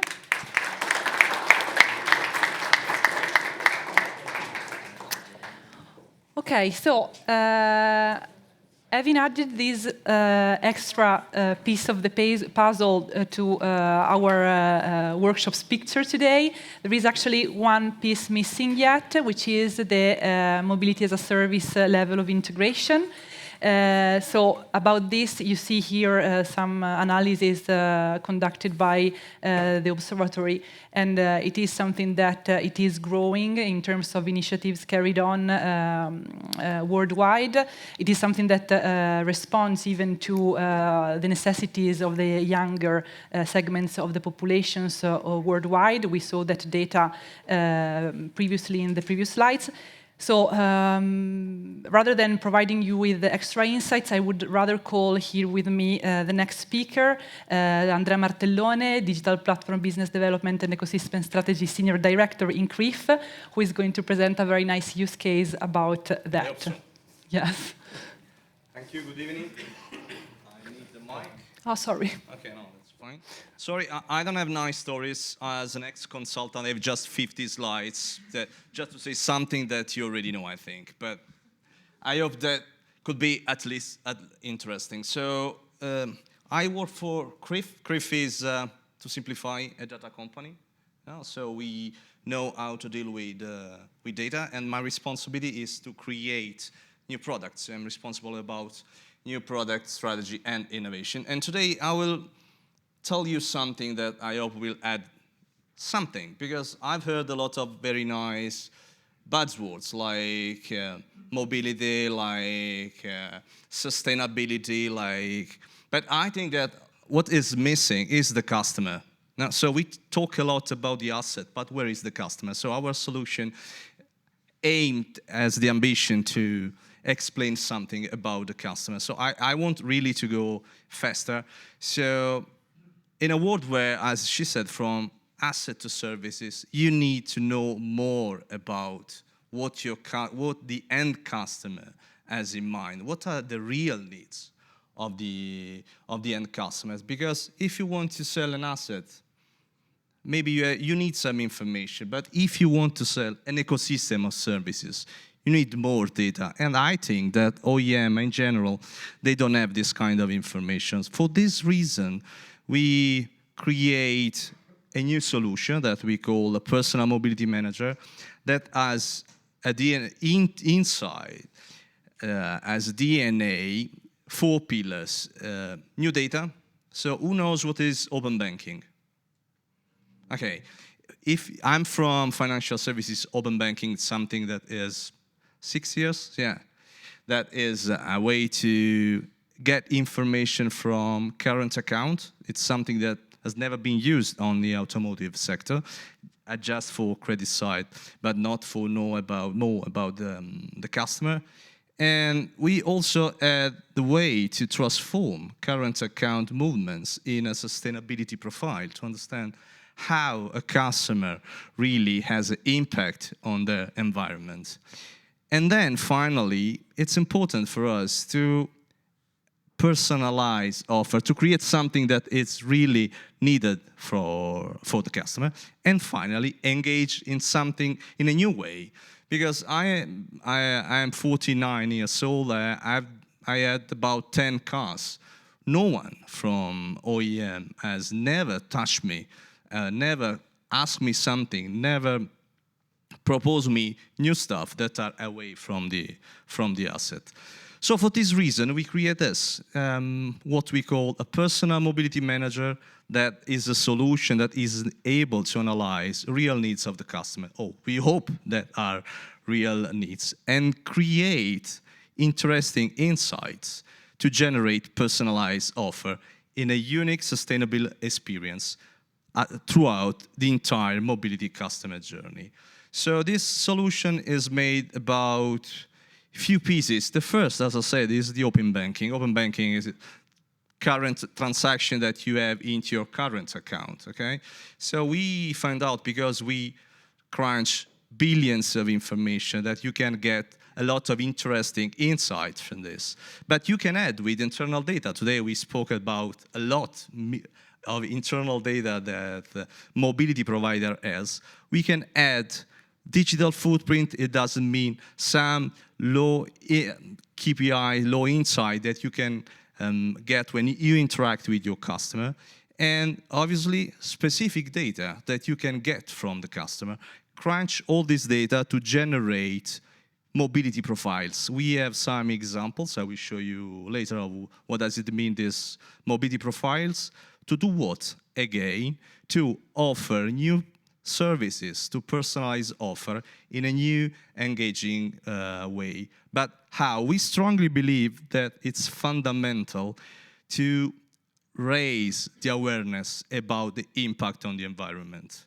Okay, so nowadays it is possible to crunch the current account and transform in CO2 absorption. So it's possible to educate the customer about how big is the impact, how the personal habits has a real impact on the environment, and you can support your customer to act, proposing more green options, new services that can reduce the impact. At least you can provide to your customer solution to offset, to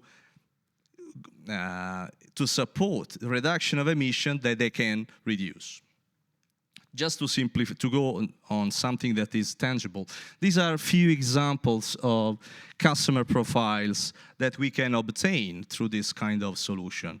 So you can understand if your customer is a moderate urban driver or is a frequent urban driver without knowing information from the asset. Obviously, if you have the asset, you can know a lot of these things.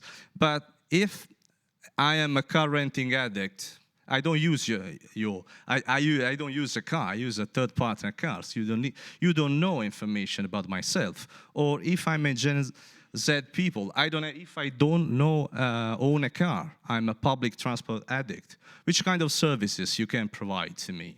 How you can support my mobility needs? Okay, so this is an example that we get out from crunching billions of information. So she's Marina, she's a student. She has a green carbon footprint. What does it mean? That she uses a lot mobility solutions. She do not own a car. Which kind of services you can provide to these customer personas? This is the challenge. I don't want to bother so much time because we are too late, I think. But this is another example. Riccardo is a manager. He has an electric car. He uses a lot, but he doesn't drive a lot. We can see that the car maintenance expenses are rising. Okay? So there are some hints that you can provide to do what? To identify personalized offer for your customers. So if you have a specific needs, I think that it's important that into the mobility environment, you think about your customer as a full spectrum of needs, because there are a lot of business possibility that you can scout if you can provide to your specific customer more services, more products that using this kind of solution you can know, because you can know much better your customer profile. So that's it. Thanks for your patience, and sorry if I don't have a very nice story.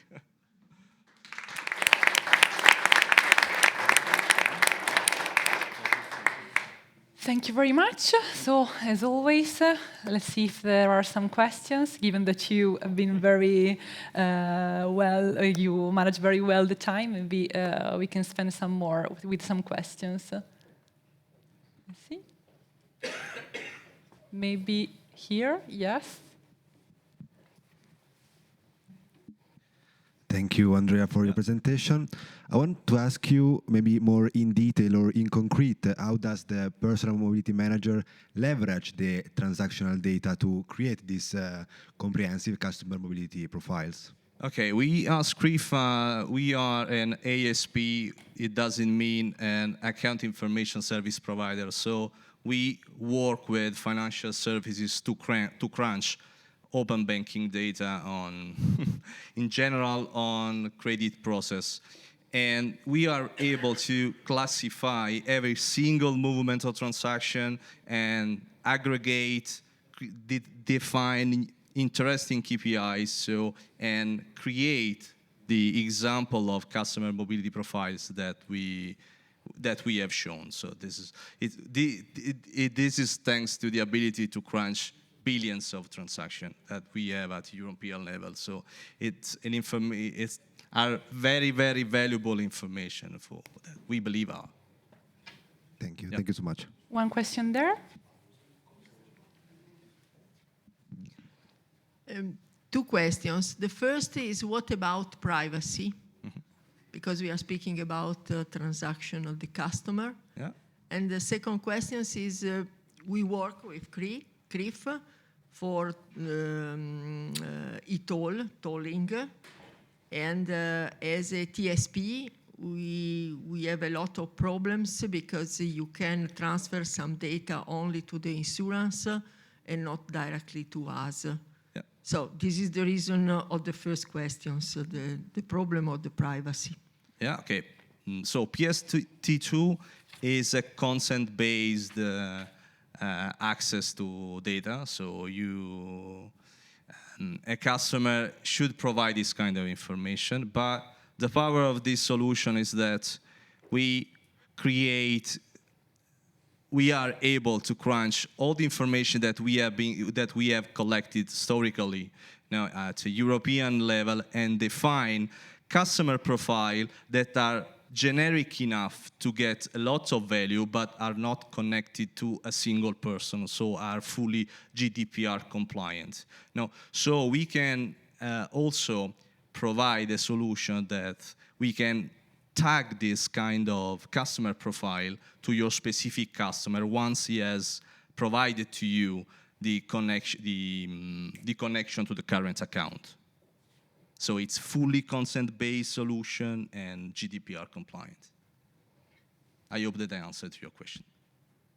You're skeptical. Yes or no? Yeah, more or less. Okay. We can deep dive. There is one question over there.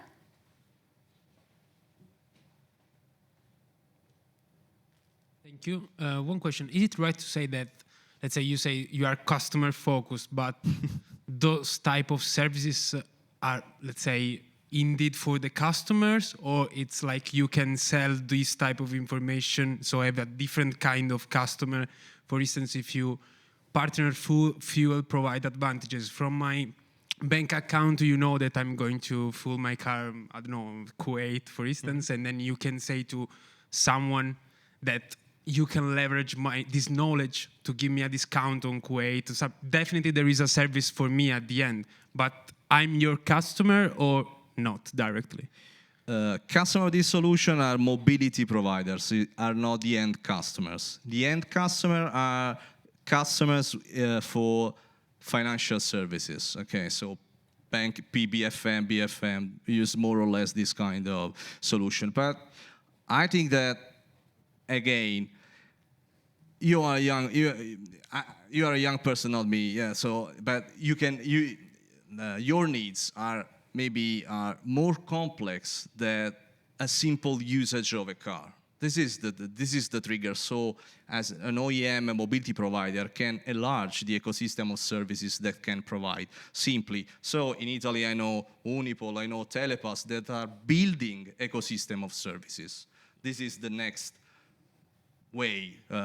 So but you need to understand which kind of customer you have in front of.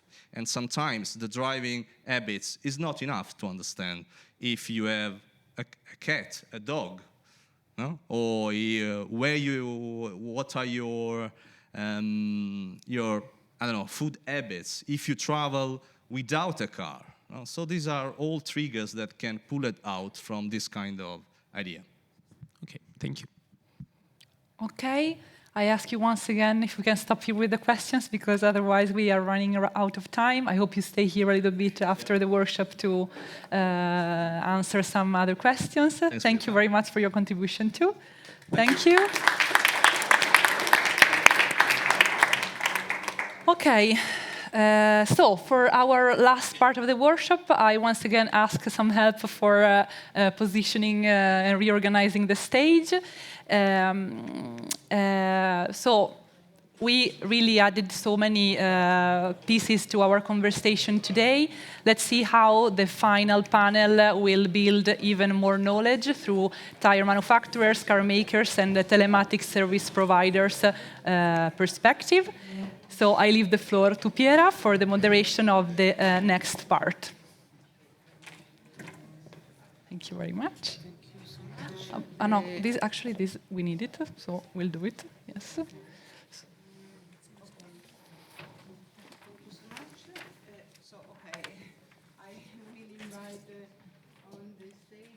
You are already here. So, Corrado Rocca, Head of R&D Pirelli. Henning Wiefelsputz, thank you very so much.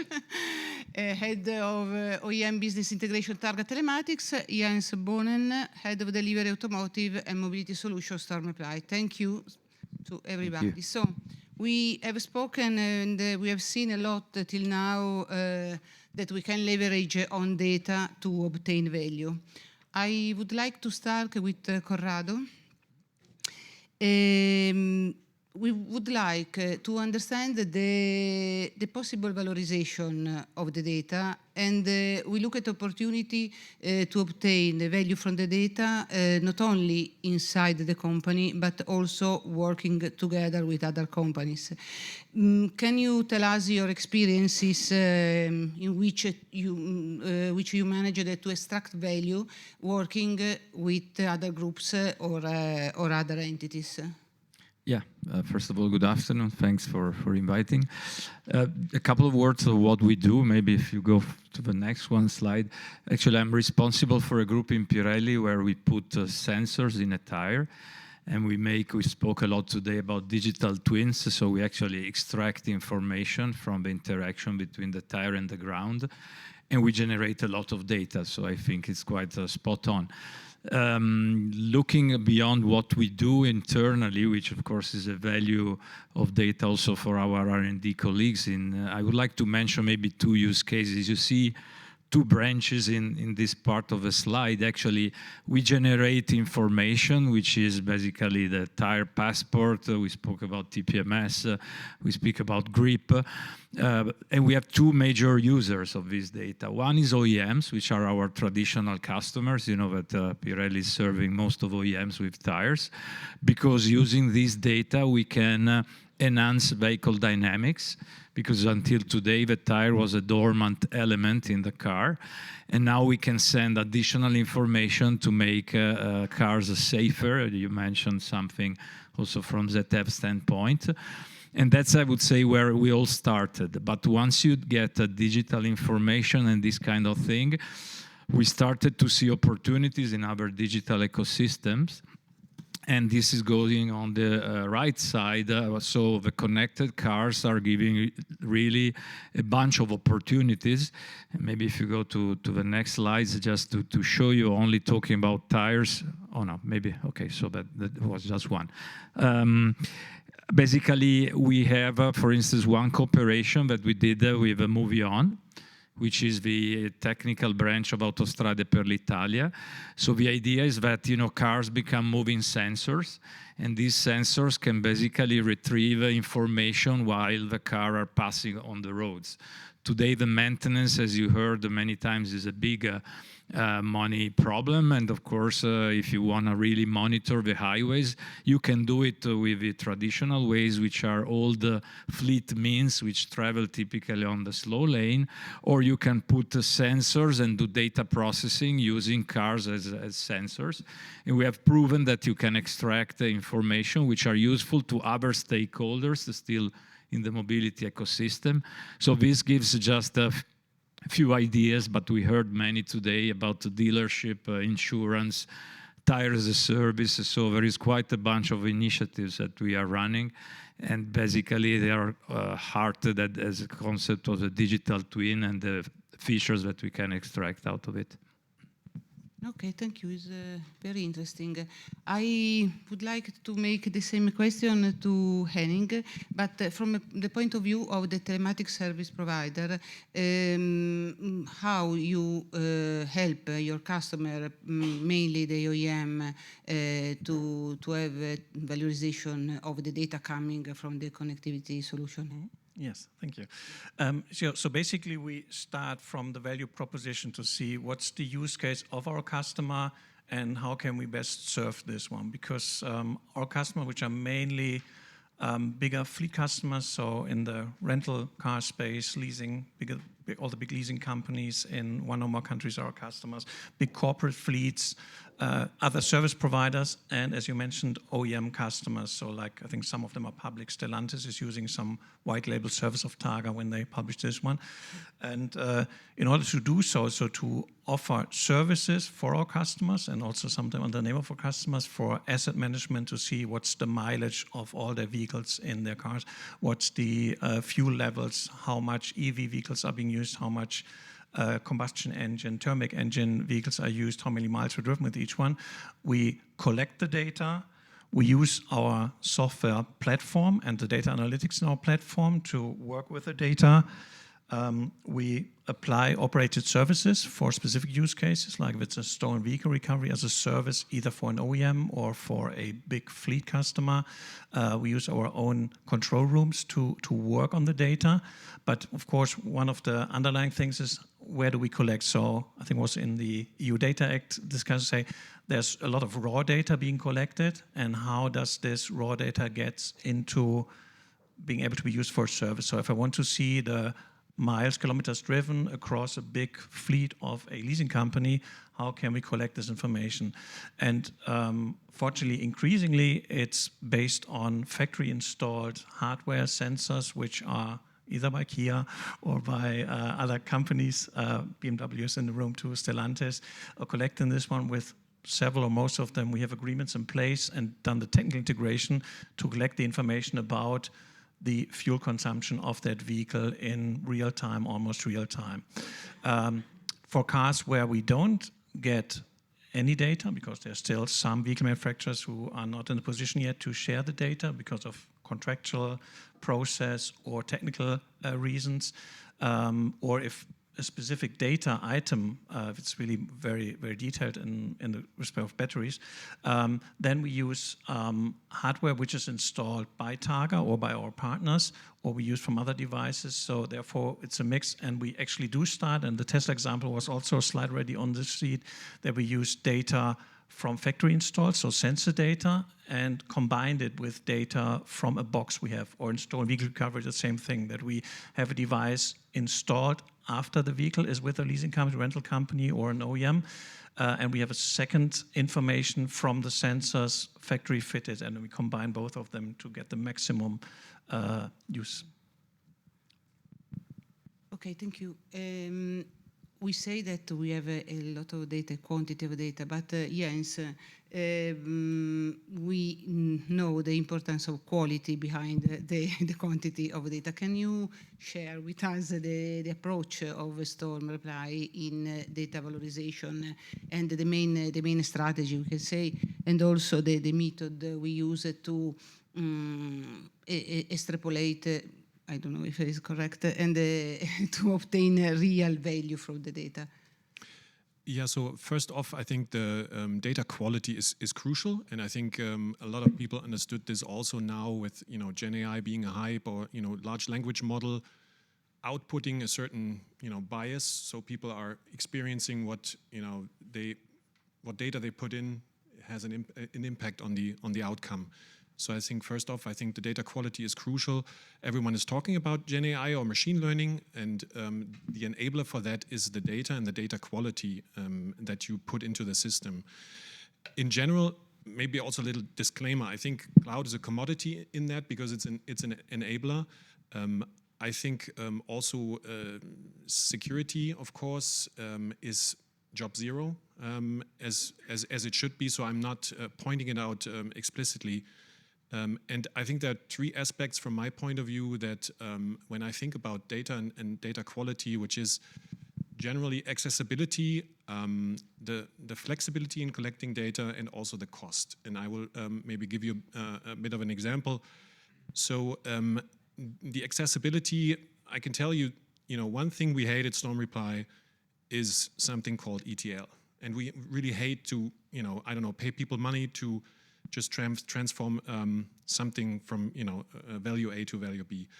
So I think key is, and we've also touched upon a few examples when I look at the tire or something. So also talking at the colleagues from SIX here, saying that they have a very heterogeneous fleet.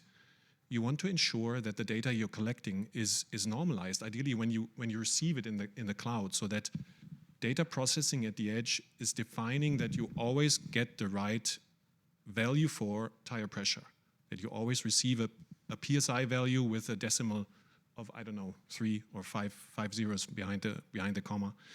So I think that is key for working with the data.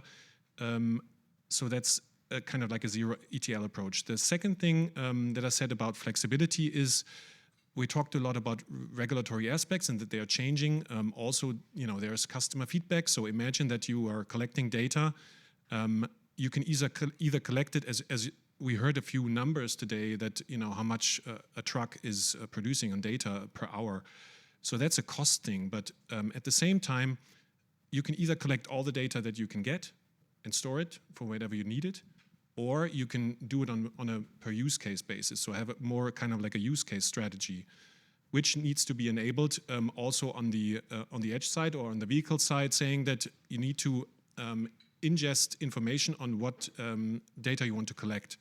So you can also say that, I don't know, customers are giving feedback on brakes overheating or the brake pressure not being as it should be.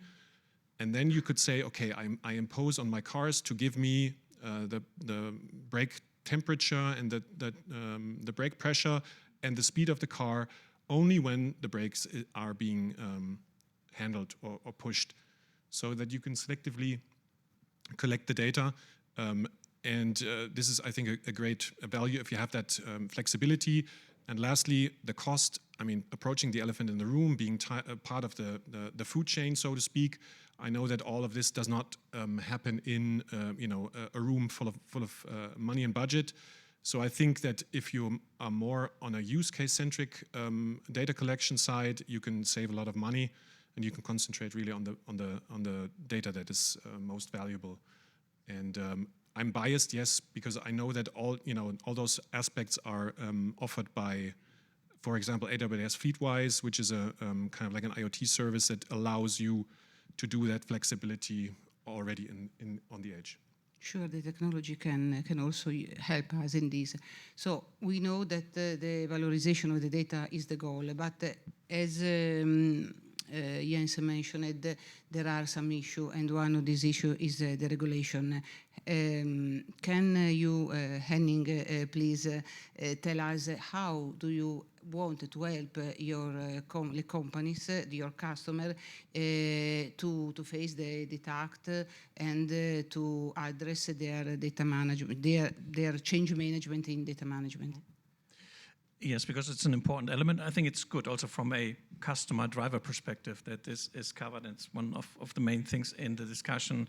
On the one side, with companies providing data, which are mainly for Targa, it's passenger car OEMs, light commercial vehicle OEMs, to some extent truck, construction equipment, airport handling equipment and devices. And there's not a template to say, because I think our approach is to be agnostic to what's available, because there's sometimes already a setup between our customers, like the big leasing companies or rental companies, and the OEM. So a lot of things are in place. We have to see which are the gaps to be filled and completed to make sure it's compliant with, well, GDPR and other things, but also now upcoming with the EU Data Act. Or actually, we're giving one example. We have one of the European OEMs who said, we want to focus on making the data available on per use case. On the technical side, because that's something we know, but because of bandwidth, priorities, resources, to make sure it's compliant with Data Act, compliant with GDPR and other applicable European legislation, we need a partner, a service provider like Targa, to make sure that it's handled properly, it's according to this one. And this is then when we see, okay, what type of, what can be done, how can data be offered, which type of data can be offered, are the processes in place, again, processes more on the GDPR side, that the consent is being collected properly, but that basically we are providing the service to the OEM that he doesn't have to take care if he doesn't want to. Because I think that's not a black and white, because it's well, it sounds too negative complex, but it's really different per customer type. especially on the fleet segment, and also on UM, where they want to focus. But this is our approach. Yes, also the maturity of the customer, I think. Yeah, and to develop, because of course things also will change over time. That some customers, it's a solution we grow together with OEM partners, and at some stage the infrastructure will take over. Sometimes it's a long-term relation. So far, it's a lot of long-term relations over 8 to 10 years. Where also now the EU Data Act, since I would say the last 2 years, is becoming more and more important to make sure that we are prepared, that things are in place, and therefore we also joined a consortium to make sure that we cover everything once everything gets in place, in latest by 2025 in most European countries. So that's part of a service to OEM partners. Okay, thank you so much. I come back to Corrado. We spoke also of the value of data in sustainability before, which is the vision of Pirelli on it. Yeah, it's a very important question. As you know, today the tire is contributing to pollution somehow, because there is a road particle. When you consume a tire, there are particles going in the air. And we heard many times today speaking about driving style. That is one of the major factors, because we have fleets which run more than 20 million kilometers, and we have seen drivers which consume the tire 2.5 times more than other drivers. So there is a huge difference.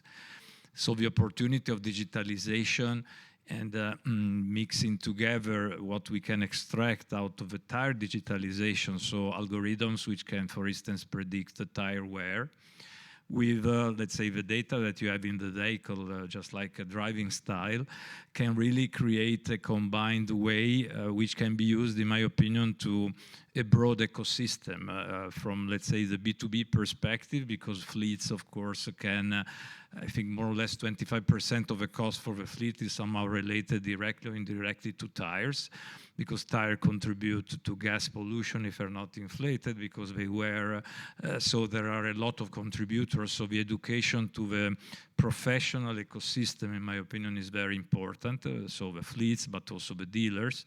But then also we mentioned several times the end users, which have a strong impact. And here, what we start to test with certain B2C initiatives is the possibility to create an information to your customer, which creates, let's say, on one side, loyalty, on the other side, awareness of the usage of a tire, creating even easy recognition patterns, just like you drove better than 30% of the average users, which seem to be silly way, but they start to create knowledge of the fact that you can influence on the tire. And then it's easy to think of possible also rewarding mechanism based on this, so that creates affiliation, and that, in my opinion, creates a positive impact to the environment and to the way also drivers. I think it's a ride. You cannot change things from one day to another, but the opportunity of cars being connected and people getting more and more accustomed to the digitalization, I think it's helping all of us to create this kind of positive loop. So we are quite active on this, also because we are in the top rank sustainability index. So for us is a duty, but also an opportunity to exploit digital to help this ride. Yes, can I propose myself as a tester? Absolutely. Okay. Jens, last question for you. Sustainability again. Have you use cases, experiences where, you have addressed the environmental concern on sustainability?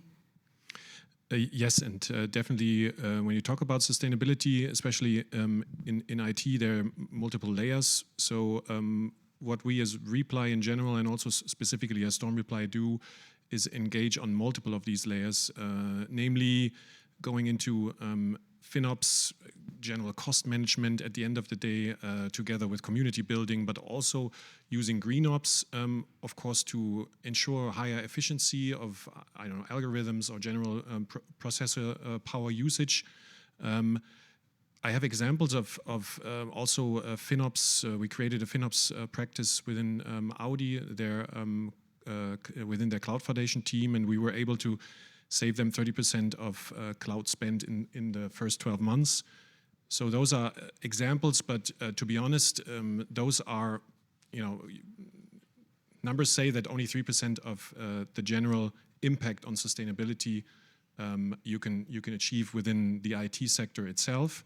So the rest is mainly on the production and manufacturing and logistics side, but also there, I mean, we are engaged with on a lot of manufacturing and also industrial cloud initiatives, where you can already see that even visualizing data is a good first step. We have examples of quality assurance use cases in foundry or in welding, specifically spot welding, where you can really save time and material and assure higher, let's say, coverage of quality assurance within the production, and you're wasting less material if you use modern methods of quality assurance, like using machine learning and image recognition. So really distortion or X-ray data that is being analyzed automatically without destroying probes, but really just doing it on a virtual basis. I think there's, and as Maya, I'm completely with you. I mean, in the whole EV life cycle, and there are other, as you also explained, there are other components within the car that you can apply the same principles, the same platform and similar solutions to. I think this is definitely a leverage that we have and a bit of a responsibility on that end. Okay, thank you to everybody for your contribution. For me, it was very interesting. I don't know if there is any question.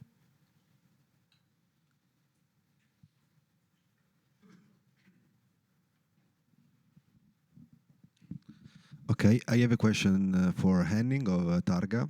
So let's stick with the environmental sustainability issue that also Jens was mentioning. But I want to ask, what support can you provide to OEMs or maybe other companies active in the mobility sector in dealing with this challenge of the environmental sustainability? Yeah, so there's different elements. Of course, one, but that's not the major one, of course, if we can make more use of available sensor data, we can avoid producing pieces of hardware, install them, so that's a small piece. But maybe more important, as a service for bigger fleets and for OEMs, as a service they offer to their customers, to one thing, measure across a fleet what's the share of vehicles. That's the easy one. I think that's not a big service one, but what's the share in miles driven, kilometers driven of EVs, non-EVs, hybrid vehicles. And then depending on the availability of data and the requirements of the reporting, to even see how is this between the different vehicles. So how is the car driven? I think we also had some example, driving style, so acceleration, braking. Are there differences? Because you could have maybe 50% EV vehicles, 50% thermic combustion engine, but the way people drive an EV vehicle or a combustion engine vehicle also makes a huge impact. So even going on that level of detail. And then going a step further, depending on the setup, depending on available consent on the processes, how to recommend and influence this one. So how to give advice to a combustion engine driver, how to reduce his fuel levels by just his driving style, or the EV driver, how to optimize the EV usage, up to something which I think the tire usage, because using information from the tire usage, I think this is one of the top 5 elements. If you change the tires at the correct time, this has a huge impact on the fuel level usage and the EV usage. So giving recommendations to either on a fleet level, the corporate customer, the fleet manager, or even to the individual driver to say, you should change your tire, or even ask him to change a tire, or to advise compared to the rest of the fleet, your acceleration levels or your braking levels on this one, so to offer support to improve this. So there's different levels, and you go into a lot of detail already today, so it's a very powerful service. Thank you so much. Maybe I can add to that or throw in 2 use cases. I think they're relevant for you as well, especially when I look at tires, because they're a good example for looking also at the cost side again. for virtual sensors. So to really take the experience that you have from all those test kilometers that are being driven with specific sensors in the tire, you can generate models out of those sensor data that under certain conditions. And so if you consider that model as a virtual sensor, you can kind of like put it into the car virtually, and the model will do predictions on how the tires really behave or how the tire wear is, considering the conditions and the sensors that are available in the car. But you're still saving money because you don't have to put so many physical sensors into the car. And the second one, of course, is a predictive maintenance use case. Of course, in fleet and logistics and wherever, you can do a prediction on certain aspects or certain parts of the vehicle to fail. Thank you. I have a curiosity for Corrado. When you provide the data of the connected tire to the OEM, they will use this data integrated with their connectivity platform to provide services to the customer, to the end customer, or they will use this data for their diagnostic and other internal usage? I would say both. They start for internal usage, which is diagnostics or even vehicle dynamics. It depends on the function you want to implement. But the goal for me is then to bring them towards, as we said, the broader ecosystem, which can be the driver or fleets or even infrastructure providers, because the point is once you get the data, you have multiple ways to deliver functions to multiple stakeholders. So we spoke a lot about connected cars today. I think we are starting now a new step, which is a mix of technology and regulation, and with that, I think new use cases will be opened, and there will be a possibility to leverage. Of course, the first user is for us the OEM, because it's the one who decides to integrate the technology.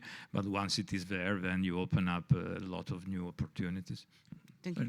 Just to close the loop, because it fits so well to the second presentation from the EU Data Act, because of course, it's not only the willingness, so therefore, definitely, I think OEMs are trying a lot to share, make data available if it's legally compliant.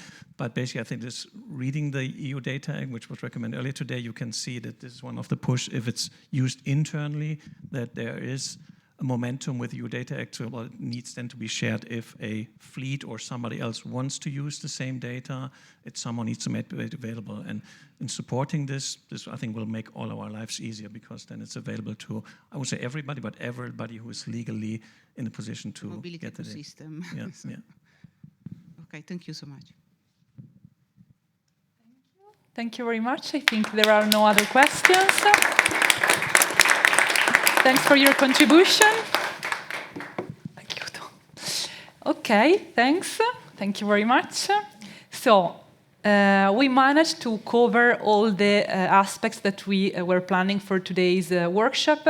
Just a quick reminder for those of you who hadn't had the time to meet yet, you can do it after the workshop. Before leaving you, we just ask you a little favor to scan this last QR code for providing us with your feedback about the workshop. And besides this, thank you very much for being today with us.